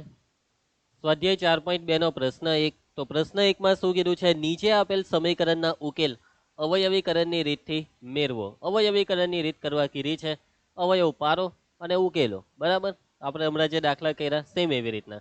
તો આ દાખલો તો કેટલો સિમ્પલ છે. તો જુઓ, x2 નો સહગુણક કઈ નથી તો 1, ને આ 2 નો ગુણાકાર તો કે ભાઈ 10 એકા 10. હવે 10 ના એવા બે અવયવ વિચારીએ કે જેની બાદબાકી થાય 3. 10 ના કયા બે અવયવની બાદબાકી 3 થાય? તમે વિચારો. વિચાર્યું ને? 5 દુ 10, 5 દુ 10, 5 માંથી 2 જાય તો 3, પણ કેવા 3? ઓછા 3. તો 5 ને 2 ને, તો 5 ને ઓછા ને 2 ને વત્તા થઈ જાય, ઓછા 5 વત્તા 2 થઈ જાય ને ઓછા 3. અને શું ડાયરેક્ટ અવયવ લખી દઈએ? લખાશે ને ડાયરેક્ટ, કેમ કે x2 નો સહગુણક છે 1. શું લખશો ડાયરેક્ટ અવયવમાં? તો પહેલા અવયવમાં x અને પછી ઓછા 5, બીજા કૌંસમાં x વત્તા 2 બરાબર 0. 0 સાથે બેવને સરખાવો. આ ડાયરેક્ટ અવયવ લખાય ને મજા આવી જાય કે. તો x ઓછા 5 બરાબર 0 और x વત્તા 2 બરાબર 0. ઓછા 5 ને સામે લઈ જાઓ તો x બરાબર વત્તા 5 ને x બરાબર વત્તા 2 સામે જાય તો ઓછા 2. પૈટો દાખલો. ને નીચે આપણી એક લીટી જે લખવાની જ છે બધા દાખલામાં કે માટે આપેલ સમીકરણના બીજ અથવા ઉકેલ. અહીંયા ઉકેલ શબ્દ છે. ઉકેલ લખો બીજ લખો બે એક જ થાય. તો આપેલ સમીકરણના ઉકેલ, રકમમાં ઉકેલ શબ્દ છે એટલે આપણે બી ઉકેલ લખી નાખીએ. ઉકેલ 5 અને -2 છે. અને જો તમારે અહીંયા બીજ શબ્દ તમારાથી લખાઈ જાય તો ટેન્શન હું લેવાનું, બેવનો મતલબ તો એક જ છે ને, ચાલે. ચલો હવે આ દાખલો એ જ બધી વસ્તુ 6 દુ 12. 12ના એવા બે અવયવ કે જેની બાદબાકી થાય 1. વિચારો, ચાલો બાદબાકી 1 હે, સરવાળો નહીં. બાદબાકી 1, 4 તાલી 12. 4 માંથી 3 જાય તો 1. 1 નું ચિહ્ન છે વત્તા, તો 4 ને વત્તા ને 3 ને વત્તા નહીં ઓછા. વત્તા 4 ને ઓછા 3 નું સાદુરૂપ -1 વત્તા 1 થશે ને. ડાયરેક્ટ અવયવ લખાઈ? અરે ના, મધ્યમ પદને તોડવું પડશે. વત્તા 1x ના ટુકડા વત્તા 4x ને ઓછા 3x, તો 2x નો વર્ગ મધ્યમ પદ વત્તા x ના ટુકડા વત્તા 4x ઓછા 3x ઓછા 6 બરાબર 0. આ બે માંથી શું કોમન નીકળે? 2x કોમન, કૌંસમાં x વત્તા 2, ને આ બે માંથી ઓછા 3 કોમન, x વત્તા 2 બરાબર 0. x વત્તા 2 બીજા કૌંસમાં 2x ઓછા 3 બરાબર 0. 0 સાથે બેવને સરખાવી દેવું તો x વત્તા 2 बराबर 0 और 2x ओछा 3 बराबर 0. x बराबर वत्ता 2 ने सामे जवा दे ओछा 2. x बराबर आ ओछा 3 सामे ने 2 छेदमां 3 ना छेदमां 2. ચાલો, તો આઈ હોપ કે તમને ખ્યાલ આવી જશે. x બરાબર -2 ને x બરાબર 3 ના છેદમાં 2, માટે -2 અને 3 ના છેદમાં 2 એ શું છે? આપેલ સમીકરણના ઉકેલ છે. સર તમે જરાક અહીંયા અલગ લખાયું. આપેલ સમીકરણનો ઉકેલ, એમ શબ્દ રચના બદલી કરી છે ભાઈ, એક જ મતલબ થયો. આવી રીતના લખો કે આવી રીતના લખો, જેમ લખો તેમ. બરાબર, તો ખ્યાલ આવી જશે ને તમને. અને હા, અહીંયા જરાક ડાયરેક્ટ લખ્યું કે ઓછા 3 સામે વત્તા 3 ને આ 2 ને છેદમાં, એમ એક જ સ્ટેપમાં લઈ લઈએ. ડાયરેક્ટ ચાલે હે, આનું ટેન્શન નહીં લેતા. તમે ડાયરેક્ટ x ને કરતા બનાવી દેવું તો ચાલે. તો જવાબ આવી ગયા છે. તો આઈ હોપ કે તમને ખ્યાલ આવી ગયો હશે. અને આ જે x ની કિંમતો છે તે આગળ પાછળ થાય તેનું ટેન્શન નહીં લેતા જવાબમાં. તો કઈ ડાઉટ તો નહીં જશે તમને. આગળ વધીએ આપણે. ચાલો નેક્સ્ટ, અવયવીકરણની રીત. આ બેવ દાખલા બોર્ડની પરીક્ષામાં પૂછાયેલા દાખલાઓ છે. આ દાખલો તો 2 વાર પૂછાયો. અને તમને કીધેલું ને કે બોર્ડની પરીક્ષામાં જાની જોઈને આવા વર્ગમૂળ સ્વરૂપના દાખલામાં જાની જોઈને અવયવની રીત આપશે. જાની જોઈને. સમજ પડે છે વાતમાં? આપણે ટેન્શન નથી લેવાનું, આપણે તૈયાર છે. કોઈ બી દાખલો હોય આપણે અવયવ પાડી દઈશું. ચાલો દાખલો ચાલુ કરીએ. પ્રોસેસ તો તમને ખબર જ છે. આ બેનો ગુણાકાર, જોજો ગુણાકારને સમજો, ગુણાકારને સમજો. વર્ગમૂળ 2 ગુણ્યા વર્ગમૂળ 2 એટલે કે 2 ના 5, 2 × 10 ગુણાકાર થાય છે 10. આ બેવનો ગુણાકાર થાય છે 10. હવે 10 ના એવા બે અવયવ કે જેનો સરવાળો થાય 7. અરે આ તો બહુ સિમ્પલ. 5 દુ 10 ને 5 ને 2 7. ચાલો બહુ આરામથી કામ પતી ગયું. 7 નું ચિહ્ન છે વત્તા, એટલે 5 ને વત્તા 2 ને હો વત્તા, અને બધાને x લગાવી દઉં કેમ કે ડાયરેક્ટ અવયવ તો પરવાના નથી. x² નો સહગુણક 1 નથી. ચાલો મધ્યમ પદને તોડીને કામ આગળ વધે છે. વર્ગમૂળ 2x નો વર્ગ વત્તા 7x ના ટુકડાઓ છે વત્તા 5x ને વત્તા 2x, ના છે વત્તા 5 વર્ગમૂળ 2 બરાબર 0. હવે મેઇન મહેનત છે કોમન કરવામાં. આ બે માંથી અને પેલા બે માંથી કોમન શું નીકળે? મેઇન મહેનત છે કોમન કરવાની મહેનત. ધ્યાનથી સમજો. આવા દાખલામાં સમજો કે આ વર્ગમૂળ 2 છે ને આ 5. હવે 5 ના અવયવ પાડવાના. 5 એટલે વર્ગમૂળ 5 ગુણ્યા વર્ગમૂળ 5. આ છે વર્ગમૂળ 2. આ જે વર્ગમૂળ 2 છે તેના અવયવ તો કઈ પડે નહીં. વર્ગમૂળ 2 ગુણ્યા 1 અને 5 ના અવયવ વર્ગમૂળ 5 ગુણ્યા વર્ગમૂળ 5. સો કઈ કોમન નથી બેવમાં, એટલે કે જેમ છે તેમ રવા દેવું. બેવને જેમ છે તેમ રવા દેવું. કેમ કે 5 ની જગ્યાએ વર્ગમૂળ 5 બે વાર લખવાથી કઈ ફાયદો નથી, એટલે પછી એવું નહીં કર્યું મેં. પણ અહીંયા જોવો, આ 2 છે ને આ 5 વર્ગમૂળ 2, અહીંયા ફાયદો થશે. આ 2 છે ને, આ 2 ની જગ્યાએ હું લખું છું વર્ગમૂળ 2 ગુણ્યા વર્ગમૂળ 2 ને x. આ 2 ની જગ્યાએ ના x ના 5 વર્ગમૂળ 2 જેમ છે તેમ. ફાયદો શું છે? ફાયદો શું છે ભાઈ? વર્ગમૂળ 2 કોમન નીકળે, આ ફાયદો છે. વર્ગમૂળ 2 કોમન નીકળે ફાયદો છે. તો આઈ હોપ કે તમને સમજ પડી. બસ અહીંયા ખાલી એક વસ્તુ કરી છે. કેમ કરી? કેમ કે વર્ગમૂળ 2 ને કોમન કરી શકાય એટલે. અહીંયા કેમ નહીં કર્યું આ 5x માં? કેમ કે એવું કરવાથી આમાં વર્ગમૂળ 5 ને વર્ગમૂળ 5 બે વાર લખવાથી કઈ કોમન નીકળવાનું તો છે નહીં. સો x કોમન કૌંસમાં x ને કોમન કરીએ એટલે કૌંસમાં વર્ગમૂળ 2x ને વત્તા આ x કોમન નીકળી ગયું એટલે રિયા 5. આ બેમાંથી વર્ગમૂળ 2 કોમન, કૌંસમાં જોજો વર્ગમૂળ 2 કોમન કર્યા એટલે વૈધા કોણ?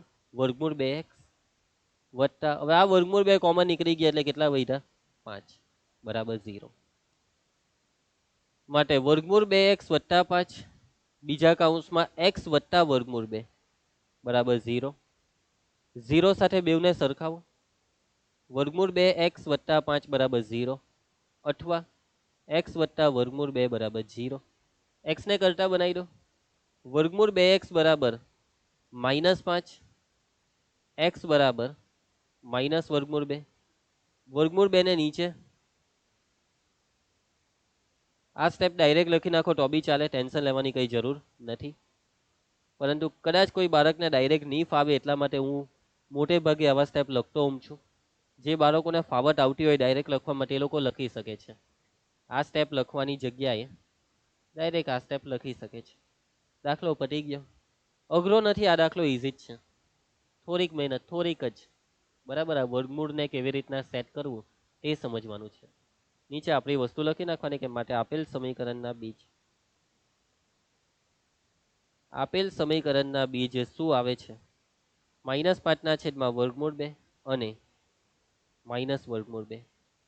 અને કદાચ કોઈક દાખલામાં એ લોકો છેદનું સમીકરણ કરીને જવાબ આપે તો ટેન્શન નહીં લેતા, આપણે નથી કરવું. આપણા માટે આ જ છે જવાબ. આગળ વધીએ. ચાલો નેક્સ્ટ. આ દાખલો બી બોર્ડમાં પૂછાયેલો સિમ્પલ દાખલો છે. અપૂર્ણાંક આવે એટલે મેં તમને શિખામણ આપેલી છે કે જ્યારે બી કોઈ દાખલામાં અપૂર્ણાંક આવે ને ક્રોસ ગુણાકાર કરી દેવાનો.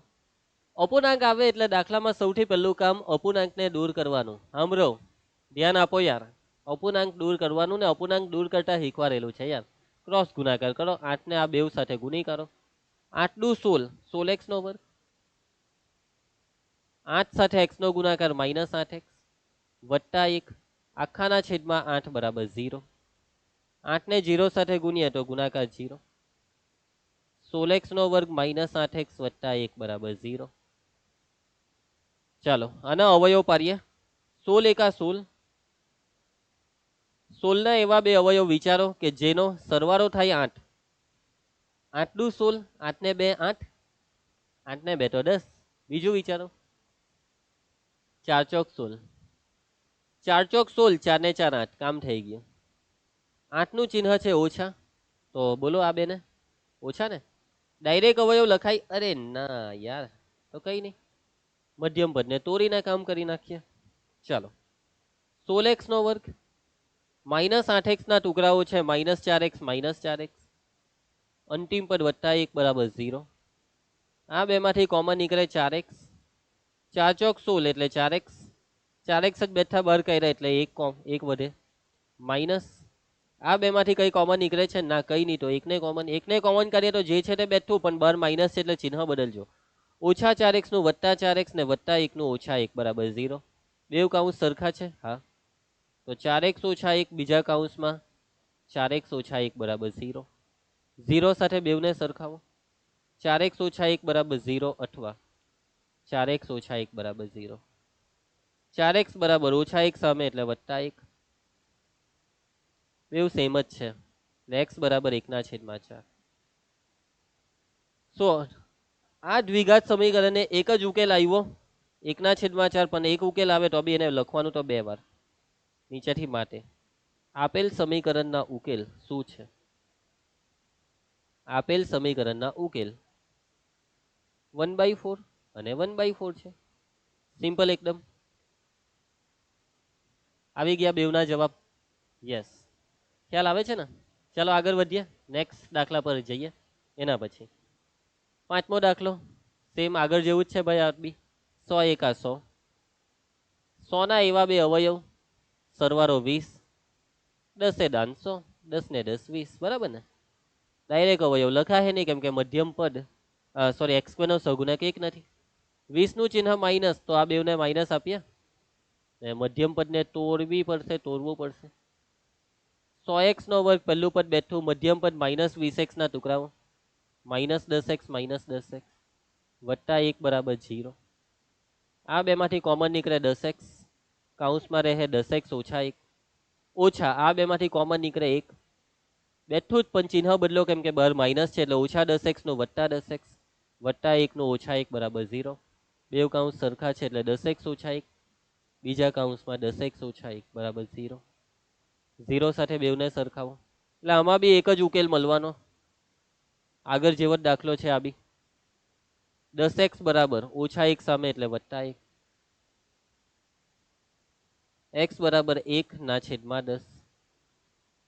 આમાં કેવું છે બાળકો કે આ ટુકડા સરખા આવે ને, ટુકડા જો સરખા આવે તો ઉકેલ બી સરખા જ આવે, ટુકડા સરખા આવે તો ઉકેલ બી સરખા જ આવે ભાઈ.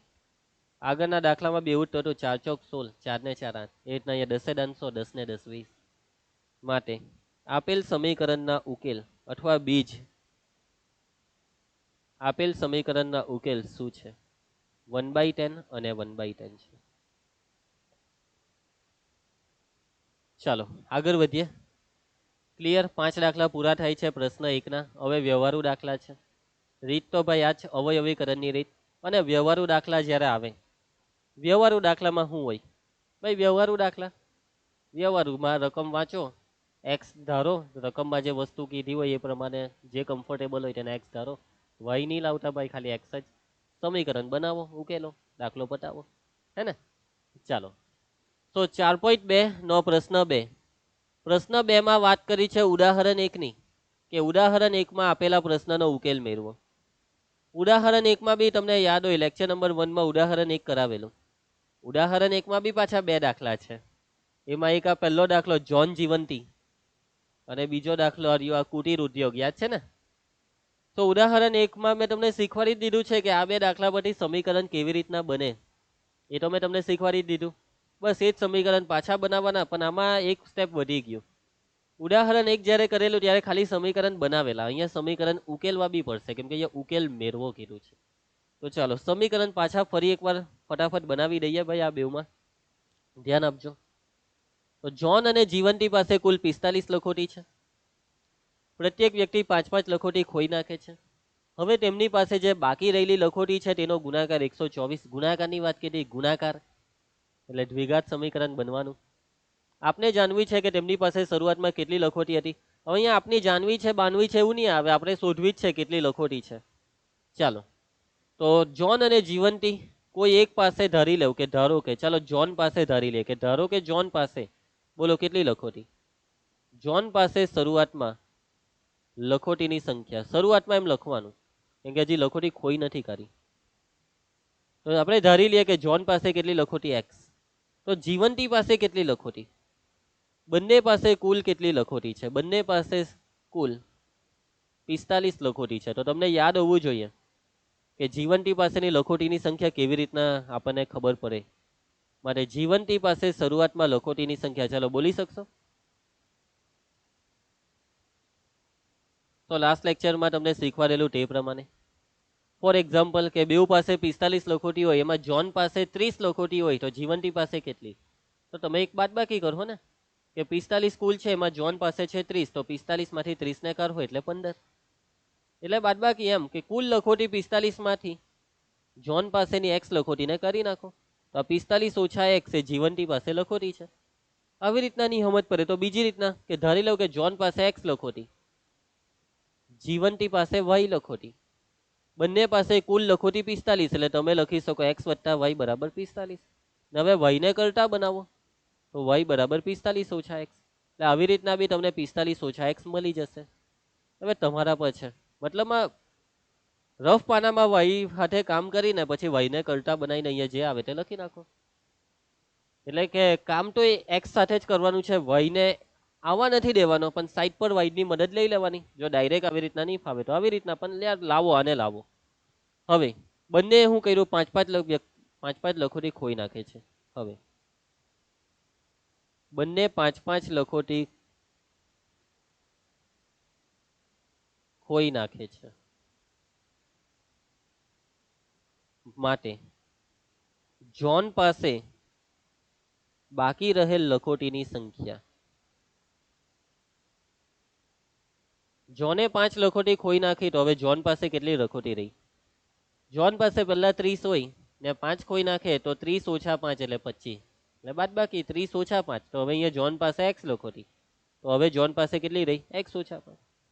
ઓછા 5, 5 લખોટી ખોઈ નાખે એટલે 5 બાદ કરી દો. જીવંતી પાસે બાકી રહેલ લખોટીની સંખ્યા. તો જીવંતી પાસે પહેલા જે લખોટી હતી તેમાંથી 5 ને બાદ કરો. આમાંથી 45 ઓછા x ઓછા 5. 45 માંથી 5 જાય તો 40 એટલે 40 ઓછા x. જીવંતી પાસે 40 ઓછા x લખોટી છે. તેમની પાસે બાકી રહેલ લખોટીનો ગુણાકાર 124 છે. તેમની પાસે બાકી રહેલ લખોટીઓનો ગુણાકાર કેટલો છે? 124 છે. તો કરી નાખો ગુણાકાર બાકી રહેલી લખોટીનો. જ્હોન પાસે કેટલી લખોટી બાકી રહી? x ઓછા 5 ને જીવંતી પાસે 40 ઓછા x. આ બેવને કાઉન્સ છે એટલે આ બંનેનો ગુણાકાર જ કહેવાય. અને આ લખોટીનો ગુણાકાર 124. બસ સાદુરૂપ કાઉન્સને ખોલો. પહેલા x સાથે 40 ને એટલે 40x, x સાથે માઇનસ x નો એટલે માઇનસ x નો વર્ગ. હવે ઓછા 5 નો વારો, 5 ચોક 20 એટલે માઇનસ 200. આ બેનો ગુણાકાર ઓછા ઓછા વત્તા 5x. 124 ના આ સાઈડ આવવા દેવું, માઇનસ 124 બરાબર 0. કેમ કે દ્વિઘાત સમીકરણ વ્યાપક સ્વરૂપમાં લાવવાનું એટલે 0 તો બનાવવો જ પડે. હવે પહેલા માઇનસ x સ્ક્વેર લખી કાઢો, બે ઘાતથી ચાલુ કરો. હવે x વાળા પદો જોવો, 40x ને આ વત્તા 5x. 40 ને 5 45x. અચળ પદો માઇનસ 200 માઇનસ 124 કેટલા થશે? માઇનસ 324. પહેલું પદ ધન હોવું જોઈએ પણ ઋણ છે તો શું કરીએ? બધાના ચિહ્ન બદલી નાખો. એટલે પહેલું પદ ધન, બધાના જ બદલવાના. એટલે કે માઇનસ 1 વડે ગુણાકાર, એવો મતલબ થાય આનો. બધાના ચિહ્ન બદલો. x નો વર્ગ ઓછા 45x વત્તા 324 બરાબર 0. જોઈ લેવાનું શું સમીકરણને કોઈ સંખ્યા વડે ભાગી શકાય છે? ના. હવે અવયવ પાડો. એટલે કે ઉદાહરણ 1 જ્યારે કરેલું ત્યારે આટલે સુધી મેં તમને કરાવી દીધેલું. હવે અહીંયા છે 1, આ બેનો ગુણાકાર 324 એકા 324. 324 ના એવા બે અવયવ જેનો સરવાળો થાય 45. ચાલો નોટ ને બોલ પેન લેવો ને જાતે ટ્રાય કરો, ઘસો તમારી પેનને ને લાવો ભાઈ. 324 ના અવયવ સરવાળો 45. પાડી દેવાના અવયવ આવી રીતના પારો. ચાલો તમે 2 એકા 2, 2 છંગ 12, 2 દુ 4, 2 અઠામ 16, 2 એકા 2, 81 નો 3 27 તાલી 81, 3 નવા 27, 3 તાલી 9, 3 એકા 3. ચલો બે જોડી બનાવવાની છે ભાઈ. સરવાળો 45 થાય તેવી. ચાલો તો બનાવીએ. 3 તાલી 9, 9 તાલી 27, 3 દુ 6, 6 દુ 12. થઈ ગયું કામ? 27 ને 12, 7 ને 2 9, 3 2 ને 1 3, 39. ના ભાઈ ની મેર પડ્યો. બીજું કઈ વિચારો. 2 દુ 4, 4 તાલી 12, 12 તાલી 36, 3 તાલી 9. થઈ ગયું ને? 36 ને 9 45 થઈ ગયું. 36 ને 9 સમજ પર હે ને? 36 ને 9 કેટલા થાય? 45. કેવા 45? મધ્યમ પદનું ચિહ્ન માઇનસ. 36 ને બી માઇનસ, 9 ને બી માઇનસ. બરાબર છે? તો ડાયરેક્ટ અવયવ લખાશે કેમ કે x નો સહગુણક છે 1. તો પહેલો અવયવ x ઓછા 36, બીજો અવયવ x ઓછા 9 ને બરાબર 0. 0 સાથે બેવને સરખાવો. x ઓછા 36 બરાબર 0, x ઓછા 9 બરાબર 0. x ને કરતા બનાવો ઓછા 36 ને સામે વત્તા 36, ઓછા 9 ને સામે વત્તા 9. તો બાળકો x ની કિંમત આવી ગઈ. હવે બાળકો x એટલે જ્હોન પાસેની લખોટી. એનો મતલબ કે જ્હોન પાસે કાં તો 36 લખોટી છે કાં તો 9. કેટલી? 36 કે 9? હવે રકમમાં કંઈ ક્લેરિફાઈ નથી કર્યું કે કોની પાસે વધારે કોની પાસે ઓછી. એટલે કે બેવ જવાબ સાચા હોઈ શકે. એટલે કે બેવ માટે એમ x ની બંને કિંમતો માટે તમારે જવાબ લાવવા પડે. જોજો કે જો x બરાબર 36 તો જ્હોન પાસે લખોટીની સંખ્યા, જ્હોન પાસે શરૂઆતમાં લખોટીની સંખ્યા, જ્હોન પાસે શરૂઆતમાં લખોટીની સંખ્યા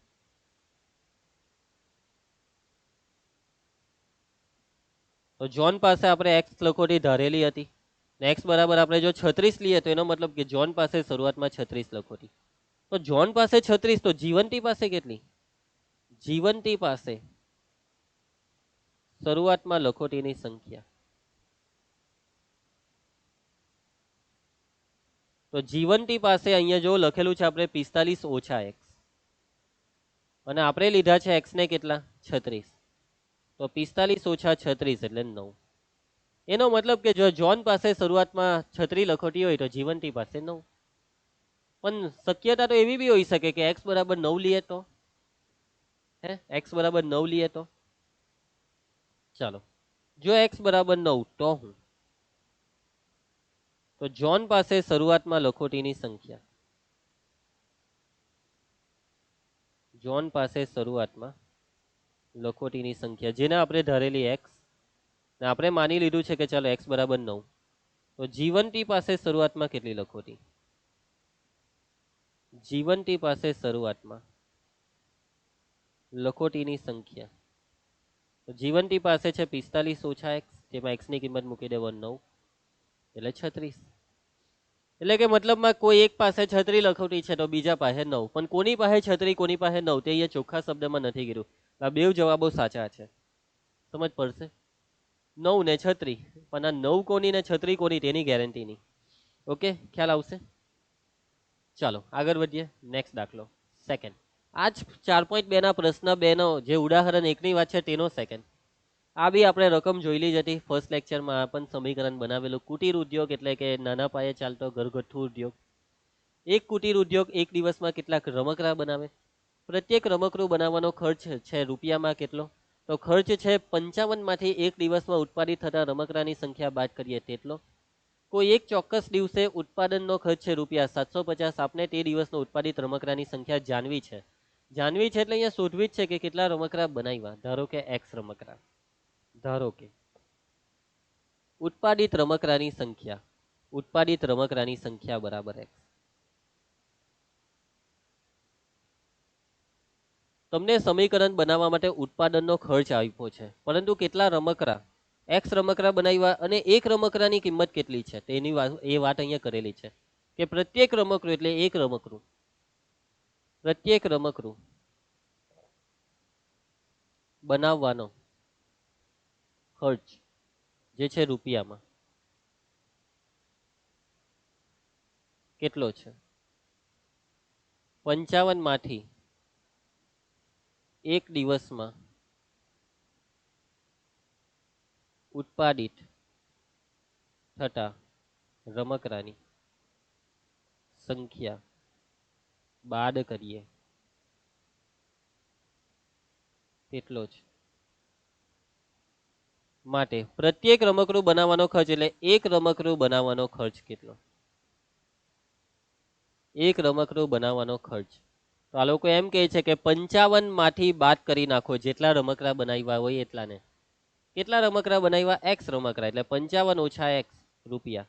આટલા રૂપિયા ખર્ચો થાય, આટલા રૂપિયા ખર્ચો એક રમકડું બનાવવાનો. કેટલા રમકડા બનાવ્યા છે ભાઈ? કેટલા રમકડા બનાવ્યા?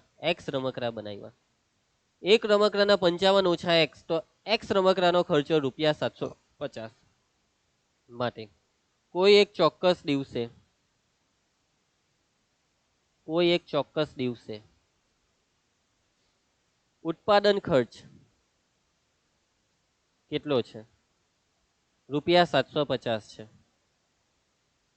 માટે તો બાળકો જુઓ, વાતને સમજો કે ભાઈ એક રમકડુંના 55 ઓછા એક્સ, તો એક્સ રમકડાના ખર્ચો એટલે આ બેનો ગુણાકાર.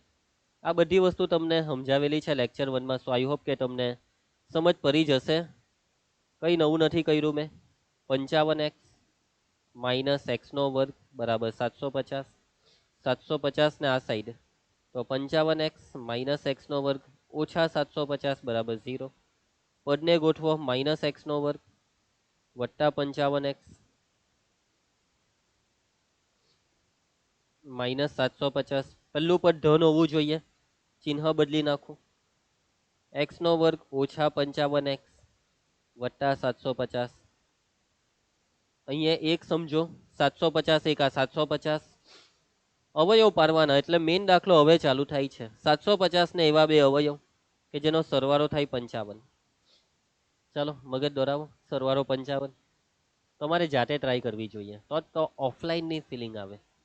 ઓફલાઈનમાં જો હું હોમ તો મેં મારા બાળકો પાસે જ કરાવું. 750 ના અવયવ અહીંયા જે બેઠેલા હોય ને મારી સામે તેની પાસે જ હોડાવડાવું. પણ હવે મારે હોડવું તો પડે કારણ કે મને કેવા બી કોણ આવે. ચાલો પાડો અવયવ 25 ટાલી બે પાડીએ 2 ટાલી 6 બે 2 સટામ 14 ને 2 પચામ 10. હવે આનો 3 ચાલે 3 એકા 3 3 દુ 6 3 પચામ 15 25 પચામ 125 5 પચામ 25 5 એકા 5.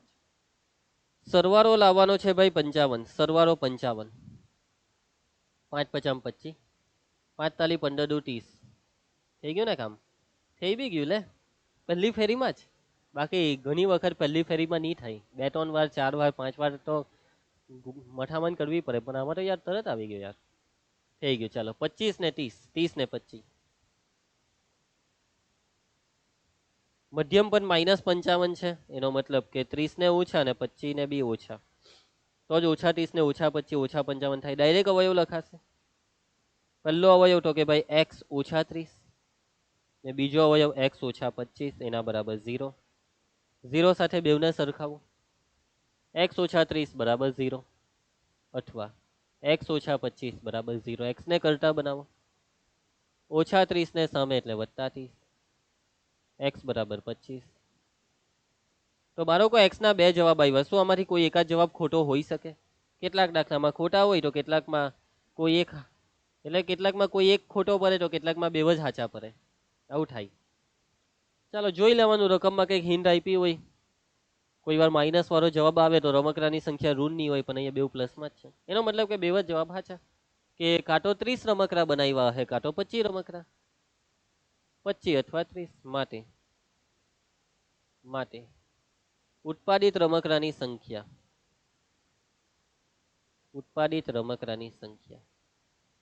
30 અથવા 25 છે. એટલે કે 30 રમકડા બનાવે તો બી ખર્ચો 750 જ થાય ને 25 રમકડા બનાવે તો બી ખર્ચો 750 જ થાય. કેવું એન્ટિક લાગે કે? સાચું છે, બે જવાબ સાચા છે. સો આઈ હોપ કે તમને ખ્યાલ આવશે. નેક્સ્ટ દાખલા પર જઈએ. હવે આવે છે પ્રશ્ન 3 4.2. એકદમ સિમ્પલ દાખલો છે. જુઓ રકમ શું કહેવા માંગે છે કે ભાઈ બે સંખ્યાઓ શોધો, એવી શોધો કે જેનો સરવાળો 27 ને ગુણાકાર 182. બોર્ડમાં પૂછાઈ લો પાછો માર્ચ 2019માં. એકદમ સિમ્પલ દાખલો, 3 માર્કમાં પૂછેલો. બે સંખ્યાનો સરવાળો 27 છે, તો બે સંખ્યા, હવે ગુણાકારની વાત છે એટલે દ્વિઘાત સમીકરણ બનવાનું. તો બે સંખ્યામાંથી ધારો કે પ્રથમ સંખ્યા x, ધારો કે પ્રથમ સંખ્યા x, બંને સંખ્યાનો સરવાળો કેટલો છે? 27 છે. બંને સંખ્યાઓનો સરવાળો 27 છે. બીજી સંખ્યાને y ની લખી દેતા, બીજી સંખ્યા તમારે વિચારવાની કે માટે બીજી સંખ્યા કેટલી. તો ભાઈ સરવાળો 27 છે, તો સરવાળા 27 માંથી પહેલી સંખ્યાને બાદ કરીએ તો બીજી સંખ્યા આવી જાય. બીજી સંખ્યા 27 ઓછા x. ની સમજ પડે તો રફમાં તમે કંઈક આવું કરી નાખો કે પહેલી સંખ્યા x, બીજી સંખ્યા y, બંનેનો સરવાળો છે 27, એટલે x વત્તા y બરાબર 27 ને y ને કરતા બનાવો તો y બરાબર 27 ઓછા x. આવી રીતના બી તમને બીજી સંખ્યા મળી જશે. એટલે y વાળી ગણતરી રફ પાનામાં બતાવી દેવાની ને ડાયરેક્ટ ખબર પડી જાય આવું તો ભાઈ કઈ ટેન્શન જ નથી. હવે રકમમાં આગળ વધો, ગુણાકારની વાત છે. બંને સંખ્યાઓનો ગુણાકાર કેટલો છે? બંને સંખ્યાઓનો ગુણાકાર 182 છે. તો કરીએ ગુણાકાર બેવનો. આ બેવનો x * 27 ઓછા x બરાબર 182. કાઉન્સ ખોલો. 27x માઇનસ x સાથે x નો ગુણાકાર x નો વર્ગ. 182 ના આ સાઈડ લઈ આવો એટલે -182 બરાબર 0. પદ ગોઠવો. પહેલા બે ઘાત વાળું -x નો વર્ગ, પછી વત્તા 27x. ચિહ્નમાં કાળજી રાખજો ભાઈ, ઘણા બાળકો આ માઇનસ ને જોતા જ નથી. તમે બી એમાંના છો?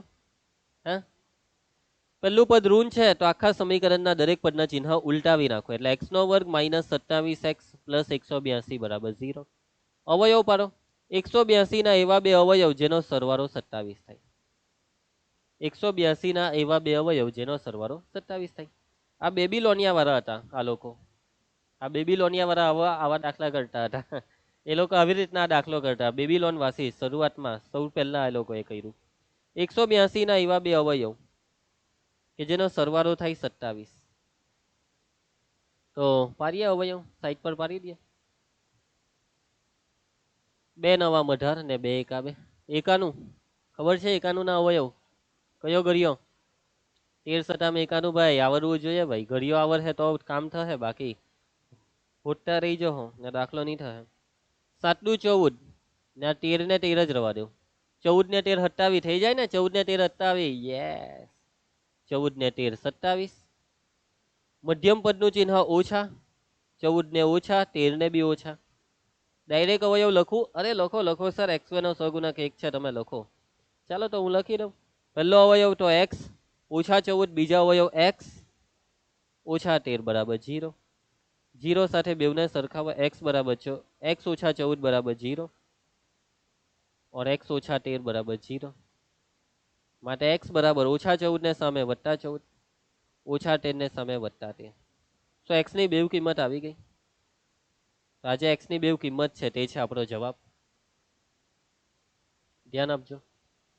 હવે અહીંયા બે સંખ્યામાં પ્રથમ સંખ્યા એટલે કે બેવ જવાબ સાચા જ છે, પણ બે જવાબ એમ. કેટલા જવાબ? બે. કે જો x બરાબર 14 તો પ્રથમ સંખ્યા જેને આપણે લીધેલી x, જોવો ઉપર x લીધેલી ને તે 14. x બરાબર 14 લઈએ, x બરાબર 14 તો પહેલી સંખ્યા 14 ને x બરાબર 14 લઈએ તો બીજી સંખ્યા જેને આપણે લખેલું 27 ઓછા x. જોઈ લે ઉપર, x ની કિંમત છે 14 ને 27 ઓછા 14 એટલે 13. એટલે પહેલી સંખ્યા 14 હોય ત્યારે બીજી સંખ્યા 13. અને જો x બરાબર 13 લઈએ તો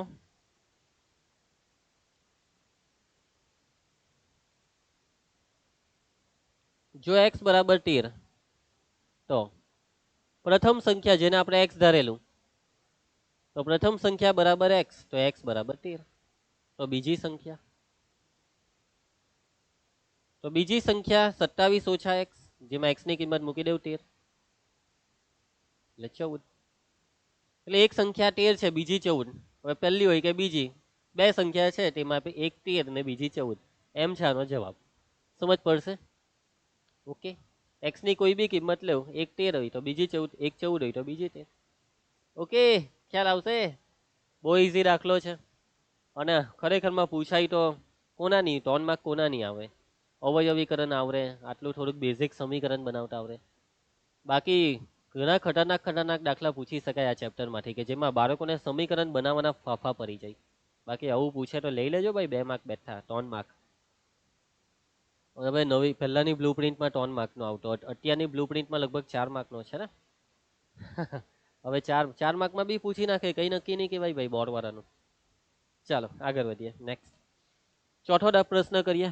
જોજો રકમ સિમ્પલ રકમ છે. જેના વર્ગોનો સરવાળો 365 થાય તેવી બે ક્રમિક ધન પૂર્ણાંક સંખ્યા શોધો. બે સંખ્યા શોધવાની, બંને ધન છે, બંને પૂર્ણાંક છે. તમે કહેશો પહેલી x ને બીજી y. ના ભાઈ, વર્ગની વાત છે. અને વર્ગની વાત હોય તો દ્વિઘાત સમીકરણ જ બને, કે દ્વિઘાત સમીકરણમાં તો બે ઘાત આવે. સમજો ભાઈ, ગુણાકારની વાત હોય, વર્ગની વાત હોય તો દ્વિઘાત સમીકરણ બનવાનું જ છે યાર. તો બે સંખ્યામાં પહેલી ને x ધારો કે પ્રથમ ધન પૂર્ણાંક x, તો બીજોને લીએ હું, y તો નથી લેવાના, તો લીએ હું. શબ્દને સમજો રકમના કે બે ક્રમિક ધન પૂર્ણાંક, બંને ધન પૂર્ણાંક ક્રમિક છે, બંને ધન પૂર્ણાંક ક્રમિક છે. માટે બીજો ધન પૂર્ણાંક બાળકો લેક્ચર નંબર 1 માં બી શીખવાડેલું કે બે ક્રમિક સંખ્યાનો મતલબ કે 10 તો 10 પછી 11, તો 10 ને 11 ક્રમિક કહેવાય. તરત પછી જે આવે તે ક્રમિક કહેવાય. 15 ને 16 ક્રમિક છે. 27 તો 28, 27 ને 28 ક્રમિક. એટલે કે તમે જે સંખ્યા બોલ્યા તેના પછી જે આવે તે ક્રમિક કહેવાય. તો x પછી કઈ? x પછી તો 1 ઉમેરો, x માં x વત્તા 1. તો x પછીની ક્રમિક સંખ્યા એટલે x વત્તા 1. સમજ પડશે ને? ક્રમિકની વાત હોય તો 1 ઉમેરવાનું. હવે સમીકરણ બનાવો. તો વર્ગોનો સરવાળો છે 365, બંને સંખ્યાઓના અથવા બંને પૂર્ણાંકોના. બંને પૂર્ણાંકોના વર્ગોનો સરવાળો કેટલો કીધો છે રકમમાં? 365 છે. તો કરીએ વર્ગોનો સરવાળો. પહેલી સંખ્યા જો વર્ગ કીધા, બંનેના વર્ગ કીધા. પહેલી સંખ્યા છે x એટલે x નો વર્ગ, બીજી સંખ્યા છે x વત્તા 1 તો એનો બી વર્ગ, બેવનો વર્ગ, અને પછી સરવાળો એટલે વચ્ચે વત્તા. આ બંનેના વર્ગોનો સરવાળો કેટલો છે? 365. સમજ પડશે આ સમીકરણ લખ્યું તેમાં. હવે સાદું રૂપ, કૌંસ ખોલો, x નો વર્ગ. આમાં વિસ્તરણ કરજો હે ભાઈ, વર્ગને સેપરેટ નહીં થાય. વિસ્તરણ a વત્તા b આખાનો વર્ગ, a વર્ગ વત્તા 2ab વત્તા b વર્ગ. આ મેં જે સૂત્ર બોલ્યો તેમાં જ્યાં પણ a બોલું છું ત્યાં x લખવાનો, જ્યાં b બોલું છું ત્યાં 1. a વર્ગ એટલે x વર્ગ વત્તા 2ab એટલે x ઇન્ટુ 1 વત્તા b વર્ગ એટલે 1 નો વર્ગ બરાબર 365. x વર્ગ વત્તા કૌંસ ખોલો x નો વર્ગ વત્તા આ 2 1 આ 2 એટલે 2x 1 નો વર્ગ 1 365 આ સાઈડ લઈ આવો બરાબર 0.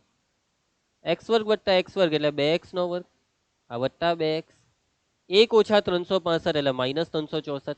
અને દર વખતે હું દાખલામાં એક વસ્તુ કહું છું, પહેલું પદ તો ધન હોવું જ જોઈએ, સાથે સાથે જોઈ લેવાનું એકવાર કે શું આ સમીકરણને કોઈ સંખ્યા વડે ભાગી શકાય છે? 2 વડે ભાગી શકાય છે. સર નહીં ભાગીએ તો નહીં ચાલે? નહીં ભાગવું હોય તો તમારી ઈચ્છા, તમારી મહેનત બહુ વધી જશે આ દાખલામાં, તમને જ તકલીફ પડે. તમને સમીકરણને આટલું મોટું રાખો તો તકલીફ વધે ને. સમીકરણને 2 વડે ભાગતા ભાગો ભાઈ, દરેક પદને 2 વડે ભાગો. 2x ને 2 વડે ભાગીએ તો 2 2 કેન્સલ એટલે રહી જાય x નો વર્ગ. આ 2 2 ઉડી જાય એટલે વત્તા x રહી, ઓછા અને 2 ભાગો તો 182 આવશે. ચલો હવે જો આ ઈઝી પડે ને તમારા માટે અવયવ શોધવું. આ 182 એકા 182, 182 ના એવા બે અવયવ વિચારો જેની બાદબાકી થાય 1. 182 ના કયા બે અવયવની બાદબાકી 1? સાઈડ પર પાડ દેવો અવયવ. ચાલો તમે જાતે શોધો ભાઈ, વિડીયો પોઝ મારો યાર. 2 નવા 18 2 એકા 2. આ તો આગળ જેવો 13 સદામ એકાનું. લે ભાઈ બેઠો, આ તો આગળ એકો બેસી જતું કે 7 દુ 14 ના છે 13, 14 માંથી 13 જાય તો 1 બેઠું આગળનું સમીકરણ યાર. 14 ને 13 બાદબાકી 1 1 નું ચિહ્ન વત્તા તો 14 ને વત્તા આપવું પડે ને 13 ને ઓછા, ને ડાયરેક્ટ અવયવ લખાશે એમ કે x² નો સહગુણક છે 1. તો પહેલો અવયવ x વત્તા 14 ને બીજો અવયવ x ઓછા 13 બરાબર 0.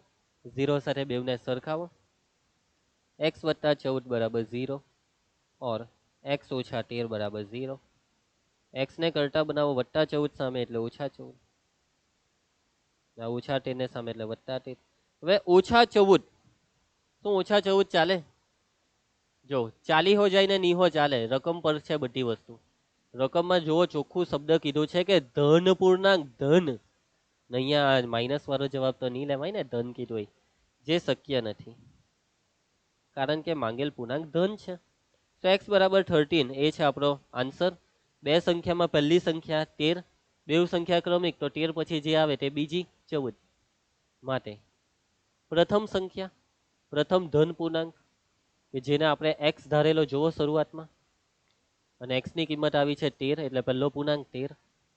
ને બીજો ધન પૂર્ણાંક તો બીજો એટલે x વત્તા 1, x પછીનો ક્રમિક એટલે x વત્તા 1, x બરાબર 13, 13 વત્તા 1 એટલે 14, એટલે પહેલો 13 ને બીજો 14. આ છે જવાબ. સમજ પડી જશે? ઓકે, ખ્યાલ આવે છે ને?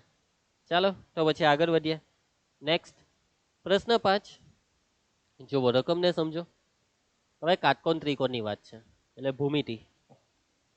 એક કાટકોણ ત્રિકોણનો વેધ તેના પાયા કરતા 7 સેન્ટીમીટર નાનો છે. જો કર્ણની લંબાઈ 13 સેન્ટીમીટર હોય તો બાકીની બે બાજુઓના માપ શોધો. તો બાળકો દાખલામાં આકૃતિની જરૂર પડશે તો તમે દાખલાને સમજી શકશો. બાકી જરૂર હોય તો આકૃતિ દોરવાની, જરૂર નહીં હોય તો નહીં દોરવાની. પણ તમે કહેશો કે સર જરૂર છે તો બી અમારે નથી દોરવી, એમ થોડું ચાલે. આમાં જરૂર છે ભાઈ એટલે દોરીએ છીએ. ચાલો તો આકૃતિ દોરી, નામ આપી દઉં ત્રિકોણને એબીસી. બાળકો રકમને વ્યવસ્થિત સમજો. આ કર્ણ છે, આ કાટખૂણાની સામે કર્ણ આવે. જે રકમમાં કીધો છે કે ભાઈ કર્ણની લંબાઈ છે 13 સેન્ટીમીટર, કર્ણની લંબાઈ 13 સેન્ટીમીટર છે. હવે બાળકો જોવો, આ કાટકોણ ત્રિકોણમાં જે કાટખૂણો બનાવતી બાજુઓ છે ને, આ બે બાજુ, તો તમને ખબર છે કે નીચેની બાજુને પાયો કહેવાય ને આને કહેવાય વેધ. ખબર છે ને ભાઈ આ વસ્તુ, આ પાયો ને આ વેધ.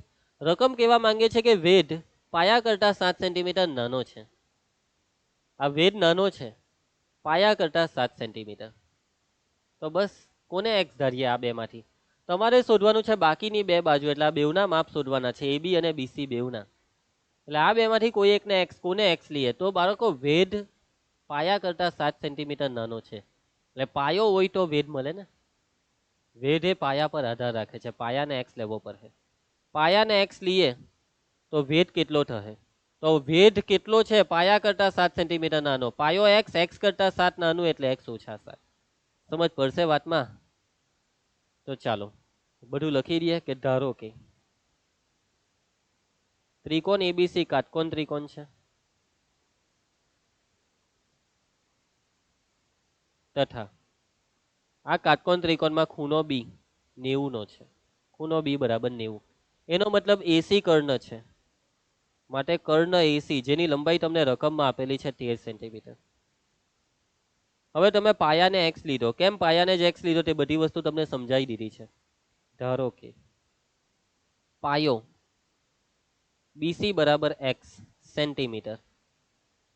હવે રકમમાં કીધું છે કે વેધ પાયા કરતા 7 સેન્ટીમીટર નાનો છે. વેધ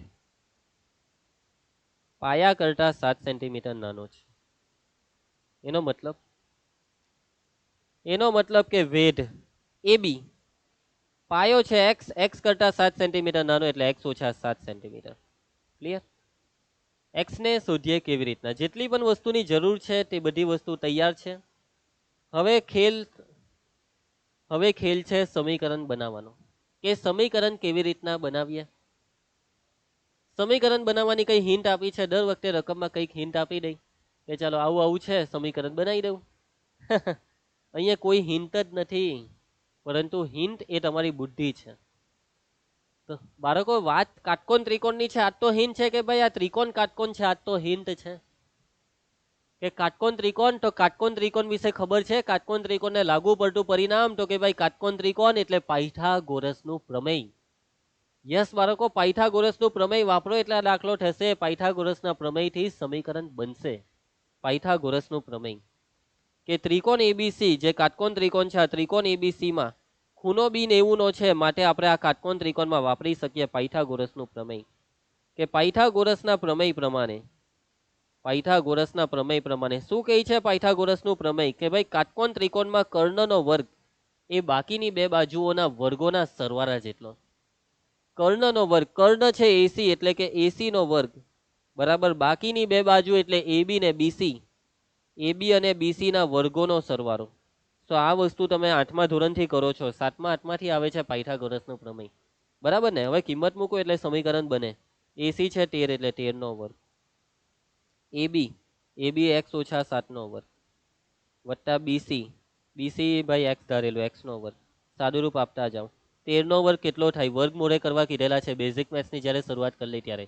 એની મોરે તો કરો રફવાનામાં 13 ગુણ્યા 13 કરો, વગાડો ટાઈમ, પરીક્ષામાં બી બગાડજો.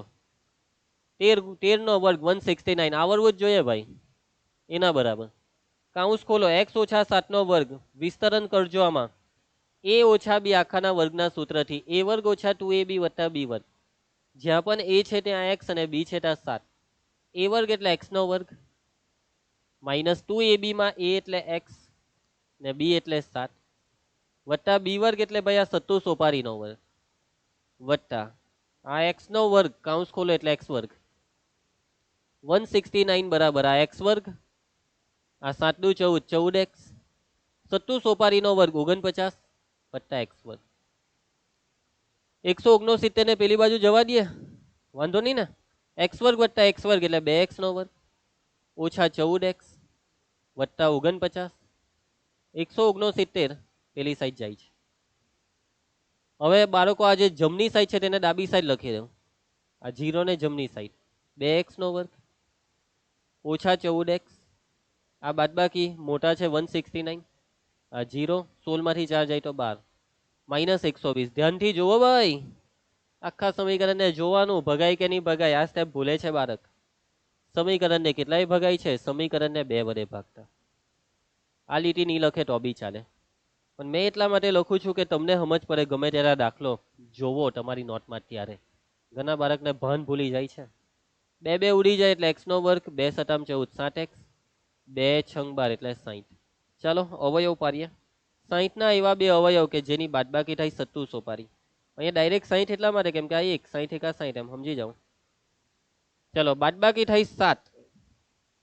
વિચારો મયલું 12 50 60, 12 માંથી 5 જાય તો 7.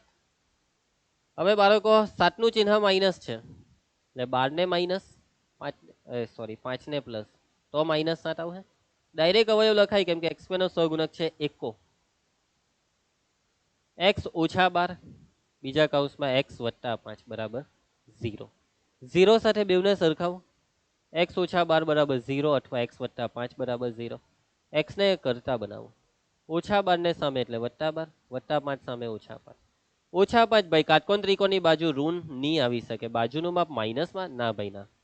સો ફાઇનલી આપણે કન્સિડર કરીશું x બરાબર 12 ને. એ છે આપણો જવાબ. x બરાબર 12 આપણે ત્રિકોણની બાકીની બે બાજુ શોધવાની હતી, જેમાં પાયો BC ને x લીધેલું માટે પાયો BC જેને આપણે x ધરેલું તે આવ્યું 12. એકમ નહીં લખો તો માર્ક કપાઈ કેટાની પછી સેન્ટીમીટરમાં વાતચીત છે. AB છે x ઓછા 7, વેધ AB જેને આપણે x ઓછા 7 લીધેલું, જેમાં x બરાબર 12 આવ્યા. 12 ઓછા 7 એટલે 5 સેન્ટીમીટર. તો આ છે બાકીની બે બાજુના માપ 5 12 13. આ ત્રિપુટી છે પાયથાગોરસની 5 12 13. સમજ પડી જશે દાખલામાં. એકદમ સિમ્પલ. ધારમાં મૂકવાનું બી બહુ સિમ્પલ હતું. પાયથાગોરસનું પ્રમેય જે તમે બાળપણથી વાપરો. સમીકરણ બનાવવામાં બી કઈ તકલીફ નહીં થાય. બોર્ડમાં પૂછાય તો બેઠા માર્ક લેવો, અને ખરેખરમાં પૂછાય છે આવા દાખલા બોર્ડમાં. ચાલો હવે લગભગ એક દાખલો બાકી છે આ સ્વાધ્યાયનો, 6થો દાખલો. પાછો કુટીર ઉદ્યોગ વાળો દાખલો આવ્યો, પણ રકમ અલગ છે. ઉદાહરણ એક વારી નથી, પણ એના જેવી જ હશે. એક કુટીર ઉદ્યોગ એક દિવસમાં કેટલીક માટીની વસ્તુ, પેલામાં રમકડા હતા, હવે માટીની વસ્તુ. એક નિશ્ચિત દિવસે જણાયું કે પ્રત્યેક વસ્તુની ઉત્પાદન કિંમત તે દિવસે ઉત્પાદિત વસ્તુના બમણા કરતા 3 વધારે. ઉત્પાદન કિંમતની હિન્ટ આપી દીધી કે જેટલી વસ્તુ બનાવે તેના બમણા કરતા 3 વધારે છે ઉત્પાદનની કિંમત. એટલે સમજ પડી વાતમાં કે માની લો કે 10 વસ્તુ બનાવી તો ઉત્પાદનની કિંમત પ્રત્યેક વસ્તુ એટલે એક વસ્તુની ઉત્પાદનની કિંમત કેટલી. જો 10 વસ્તુ બનાવે તો એક વસ્તુ કેટલાની પડે, એક વસ્તુની ઉત્પાદન કિંમત કેટલી. જો 10 વસ્તુ બનાવે તો 10 ના બમણા એટલે 20, અને એના કરતા 3 વધારે એટલે 23. જો 10 વસ્તુ બનાવે તો એક વસ્તુ 23 ની. 15 વસ્તુ બનાવે તો ભાવ વધવા માંડ્યા. 15 દુ 30 ને 3 33. 15 વસ્તુ બનાવે તો એક વસ્તુ 33 ની. હલા આ તો નાઇન્સાફી છે. જો તે દિવસે ઉત્પાદિત ખર્ચ ₹90 હોય, કેટલો હોય? ₹90 હોય, તો ઉત્પાદિત વસ્તુની સંખ્યા અને પ્રત્યેક વસ્તુની ઉત્પાદન કિંમત શોધો. બે વસ્તુ શોધવા કીધી. કેટલી વસ્તુનું ઉત્પાદન થયું અને ઉત્પાદનની કિંમત કેટલી. પ્રત્યેક વસ્તુ એટલે એક વસ્તુ કેટલા રૂપિયાની. તો બાળકો ધ્યાન આપજો, ધ્યાન આપતા રહેજો. તો સૌથી પહેલા આપણે x ધારીએ કોને. મેઇન સવાલ છે કે x કોને ધારીએ. કોને x ધારશો? ચાલો, તો ઉત્પાદિત વસ્તુની સંખ્યાને x ધારી લ્યા. કેમ કે પ્રત્યેક વસ્તુની ઉત્પાદન કિંમત એ ઉત્પાદિત વસ્તુની સંખ્યા પર આધાર રાખે છે. સાચી વાત ને? ધારો કે ઉત્પાદિત વસ્તુની સંખ્યા, ધારો કે ઉત્પાદિત વસ્તુની સંખ્યા બરાબર x. ચાલો હવે ઉત્પાદનની કિંમત વિશે તમને શું કીધું છે રકમમાં કે પ્રત્યેક વસ્તુની ઉત્પાદન કિંમત, પ્રત્યેક વસ્તુની ઉત્પાદન કિંમત, પ્રત્યેક વસ્તુની ઉત્પાદન કિંમત કેટલી છે? તે દિવસે ઉત્પાદિત વસ્તુના બમણા કરતા 3 વધુ હતી. માટે એક વસ્તુ, પ્રત્યેક વસ્તુ એટલે એક વસ્તુની ઉત્પાદન કિંમત, એક વસ્તુની ઉત્પાદન કિંમત કેટલી? ધ્યાન આપતા રહેજો. તો જોવો ભાઈ, ઉત્પાદન કિંમત એ ઉત્પાદિત વસ્તુના બમણા. ઉત્પાદિત વસ્તુ x છે, x ના બમણા એટલે 2x, અને એના કરતા 3 વધારે એટલે 2x વત્તા 3. હવે ઉત્પાદિત ખર્ચ ₹90 હોય તે દિવસે ઉત્પાદિત ખર્ચ ₹90 છે. મારો કે ઉત્પાદિત ખર્ચનો મતલબ એક વસ્તુ માની લો કે 10 રૂપિયાની હોય અને 15 વસ્તુ બનાવી, તો 15 વસ્તુના કેટલા? 1 ના 10 તો 15 ના, તો 15 ગુણ્યા 10 150 એટલે ગુણાકાર, કે જેટલી વસ્તુ છે એના ગુણ્યા જેટલા રૂપિયા. સમજ પડે છે ને? તો વસ્તુ છે x અને રૂપિયા કેટલા છે? 2x + 3. આ બેનો ગુણાકાર, આ બેનો ગુણાકાર x નો 2x + 3 સાથે ગુણાકાર એ કુલ ઉત્પાદનનો ખર્ચ છે, જે છે ₹90. સાદું રૂપ આપો, કૌંસ ખોલો તો 2x × x એટલે 2x નો વર્ગ, 3 × x એટલે 3x. 90 ને આ સાઈડ શું આખા સમીકરણને ભાગી શકાશે કોઈ સંખ્યા વડે? ના. ચેક કરી લેવાનું, હે ભગાઈ તો ભગવાનું જ, નહીં ભગાઈ તો કઈ નહીં. ચાલો આગળ વધો. 90 × 2 9 દુ 18 180 ના એવા બે અવયવ જેની બાદબાકી થાય 3. તો હોધીએ, ચાલો તમે હોધો ભાઈ, હોધો હોધો.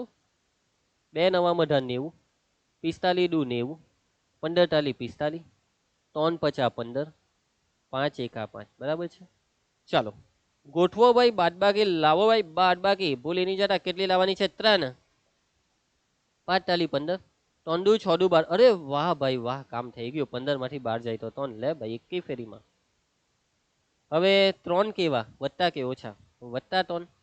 તો 15 ને વત્તા 12 ને ઓછા. મધ્યમ પદને તોડવું પડે, કેમ કે પ્રથમ પદનો સહગુણક 1 નથી.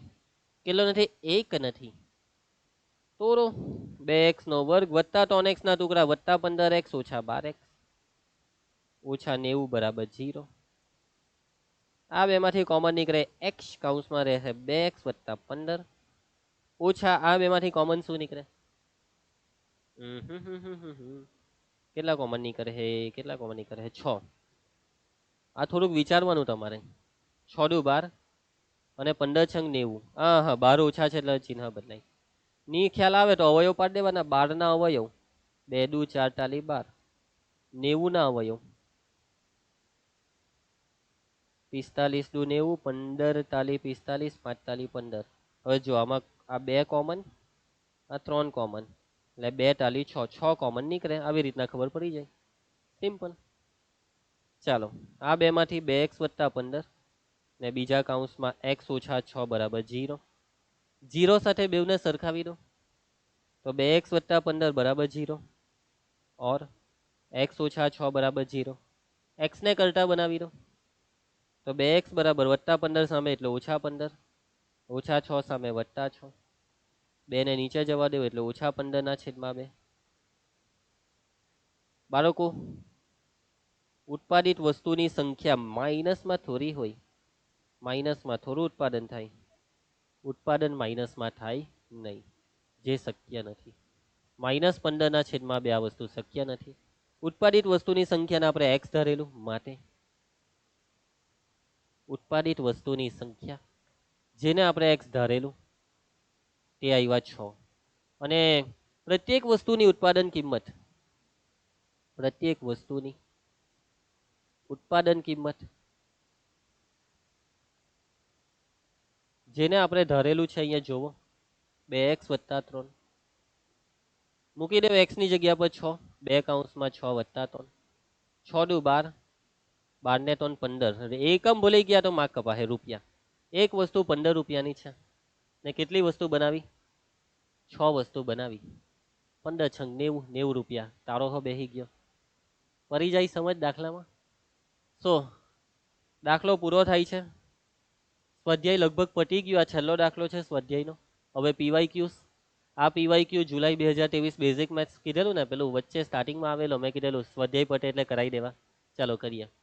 હવે આ સમીકરણનો ઉકેલ ભાઈ અવયવ પાડ દેવાના. હવે અહીંયા અવયવ પાડવો કેવી રીતના? તો આપણું પેલું સૂત્ર યાદ છે ને, આ 2 એટલે વર્ગમૂળ 2 નો વર્ગ લખાય. કયું સૂત્રની વાત કરું છું? a² - b² વાળું. a - b a + b, x - વર્ગમૂળ 2 x + વર્ગમૂળ 2. ભૂલી નહીં જતા ભાઈ. 0 સાથે બેવને સરખાવીને x ને કરતા તો x બરાબર ઓછા વર્ગમૂળ 2 સામે એટલે વત્તા વર્ગમૂળ 2, વત્તા વર્ગમૂળ 2 સામે એટલે ઓછા વર્ગમૂળ 2. અને બોર્ડની પરીક્ષામાં રીતના 1 માર્કના દાખલામાં કોઈ રીતના માર્ક નથી. ઓબ્જેક્ટિવમાં રીત કોઈ જોવાનું નથી, ડાયરેક્ટ જવાબ જ હોય. સમજ પડી જશે, સિમ્પલ એકદમ. આ સમીકરણનો એક ઉકેલ કયો? ભાઈ અવયવ પાડો એટલે મળી જશે 2 એકા 2, 2 ને 1 3. એટલે એક અવયવ x ઓછા 2 ને બીજો x ઓછા 1 સર બહુ ડાયરેક્ટ કર્યું સર, ની સમજ પડી. અલા ની હું સમજ પડે, ની હું સમજ પડે ભાઈ, ની સમજ પડે તો તમે લાંબી રીત કરો, સાઈડ પર કરો, રફ પાનું નોટ બોલ પેન કેમ લઈને બેહવા કરી, જાતે કરવાનું. આટલો ઈઝી દાખલો મેં કરાવું તમને આ. ચાલો જવાબમાં બગરો દેખાય છે, એક નથી દેખાતો, એકરો. બગરો ને એકરામાં બગરો નથી તો એકરાને ટીક મારો, બીજું તો હું. ઓપ્શન બી ચેક કરવા તો થાય કે -3 રકમમાં મૂકો સમાધાન થાય તો -3 એ સાચું, 3 ને મૂકો -2 ને 1 ને 1 વડે સમાધાન થઈ જશે. આવી રીતના બી થાય દાખલો. એના પછી ચાલો ભાઈ આ સમીકરણના બીજ બે રીતે થાય, કાં તો ઓપ્શન ચેકિંગ, નહીં તો પછી કરી નાખવાનું આપણે જે કરતા છે તે. પહેલા તો સાદું રૂપ, હવે આ રકમ જો અપૂર્ણાંક આવ્યો પહેલા તો ક્રોસ ગુણાકાર, x નો વર્ગ વત્તા 2 છેદમાં x, આખાના છેદમાં x આવી ગયો તો છેદની બાજુ પલટ, x વર્ગ વત્તા 2 બરાબર 3x. લે ભાઈ આગળનો જ દાખલો, 3x આ સાઈડ, આગળનો જ દાખલો ભાઈ, આગળ આ જ હતું, x નો વર્ગ ઓછા 3x વત્તા 2 આ જ હતું. એટલે આ 2 ને 1 અવયવ તમારે પાડવાના હે, 2 ને 1. Option C. ઓપ્શન ચેક કરવા હોય તો કરી શકાય. 2 લેહો આમાં તો 2 આ 2, આ 2 ના છેદમાં 2 1, 2 ને 1 3. 1 લેહો તો આ 1, 2 ના છેદમાં 1 એટલે 2 3. ઓપ્શન ચેકિંગ થી બી કામ થાય. આ સમીકરણના બીજ અહીંયા ભાઈ ભાઈ અહીંયા 0 લખો ભાઈ સાહેબ. x વર્ગ ઓછા x ઓછા 30, ભાઈ અવયવ પાડો. 30 ના અવયવ બાદબાકી 1, 6 50 30 હે ને, -1. ડાયરેક્ટ અવયવ x ઓછા 6 x વત્તા 5 બરાબર 0, 0 સાથે બેવને સરખાવીને x ને કરતા x બરાબર 6 और x બરાબર -5. તો 6 ને -5, 6 ને -5, ઓપ્શન સી. સિમ્પલ. ચાલો ભાઈ આનો એક ઉકેલ પાડી દેવો. અવયવ 3 દુ 6, નાઈવા બે અવયવ બાદબાકી 1, તો 3 દુ 6, 3 માંથી 2 જાય તો 1, મધ્યમ પદના ટુકડા -3x વત્તા 2x. ચાલો ભાઈ પહેલા બે માંથી x કોમન, કૌંસમાં 2x ઓછા 3, આ બે માંથી 1 કોમન, 2x ઓછા 3, બેવ કૌંસ સરખા આવવા જોઈએ, આવી જ જાય. કામ બરાબર થાય તો આવી જ જાય. 0 સાથે બેવને સરખાવો, x ને કરતા બનાવો. x બરાબર ઓછા 3 સામે એટલે વત્તા 3, 2 ને નીચે, વત્તા 1 ને સામે એટલે ઓછા 1. આ છે જવાબ. 3 ના છેદમાં 2 ને ઓછા 1, 3 ના છેદમાં 2 કોઈ ઓપ્શનમાં નથી તો ઓછા 1 ને ટીક કરો. એના પછી અવયવ ભાઈ, આના અવયવ કેવો, અને અવયવ પાડીને આપો ભાઈ. 5 એકા 5, આ 5 એકા 5, 5 ના એવા બે અવયવ જેની બાદબાકી 4, તો આ 5 એકા 5, 5 ને 1 4. કેવા 4? વત્તા 4, એટલે 5 ને વત્તા 4 ને ઓછા. ડાયરેક્ટ અવયવ લખાય x વત્તા 5 ને x ઓછા 1, ઓપ્શન સી. આવું બધું ઈઝી પૂછે છે યાર. ચાલો એના પછી સો લેક્ચર ફિનિશ થાય છે. લેક્ચર નંબર 2 પૂરો થાય છે. આઈ હોપ કે તમને આખા લેક્ચરમાં બધી વસ્તુમાં પરફેક્ટ સમજ પડી ગઈ હશે. બરાબર, સિમ્પલ દાખલા. આ લેક્ચરમાં શું હતું? અવયવીકરણની રીત, દ્વિઘાત સમીકરણનો ઉકેલ. ઉકેલનો મતલબ આપેલા સમીકરણનું સમાધાન કરતી ચલની કિંમત ને આપેલા દ્વિઘાત સમીકરણનો ઉકેલ કહેવાય. કેટલા ઉકેલ હોય? કોઈ પણ દ્વિઘાત સમીકરણને મહત્તમ 2 ઉકેલ હોય. અને ઉકેલનો બીજો શબ્દ છે બીજ. ઉકેલવાની બે રીતમાં અવયવીકરણની રીત એ તો તમને આવડે જ છે, અને દ્વિઘાત સૂત્રની રીત તે નેક્સ્ટ લેક્ચરમાં શીખવાડી દેવા. ઓકે, આવડશે દાખલા સિમ્પલ. સમીકરણ બનાવવા વાળા દાખલા, વ્યવહારુ દાખલામાં પ્રેક્ટિસ કરજો. તમારી ખૂબ જ સારી પ્રેક્ટિસ થાય તે માટે આ હોમવર્ક કરી નાખજો ભાઈ. અઘરા દાખલા બી આપું છું, કેમ કે બોર્ડમાં પૂછાય છે આવા વર્ગમૂળ વાળા. અવયવની રીતે પ્રેક્ટિસ મારો આ બધા દાખલાની. દાખલા થોડાક વધારે એટલા માટે આપું કેમ કે પ્રેક્ટિસ વધારે થાય તેટલો વધારે ફાયદો. તો દાખલા આપ્યા છે 10 દાખલા કે 15 દાખલા છે, કરી નાખજો બધા દાખલા. ડીપીપી પણ મુકાઈ ગઈ છે એપની અંદર, ડીપીપી ના સોલ્યુશન પણ મુકાઈ છે. ચાલો ભાઈ, સો મળીશું હવે નેક્સ્ટ લેક્ચર નંબર 3 માં. બધી વસ્તુ કરી નાખજો. ચેપ્ટર મસ્ત છે, સિમ્પલ ચેપ્ટર છે, મજા આવી રહી છે ને? બરાબર, મળીએ તો નેક્સ્ટ લેક્ચરમાં. ચલો બાય, જય હિન્દ.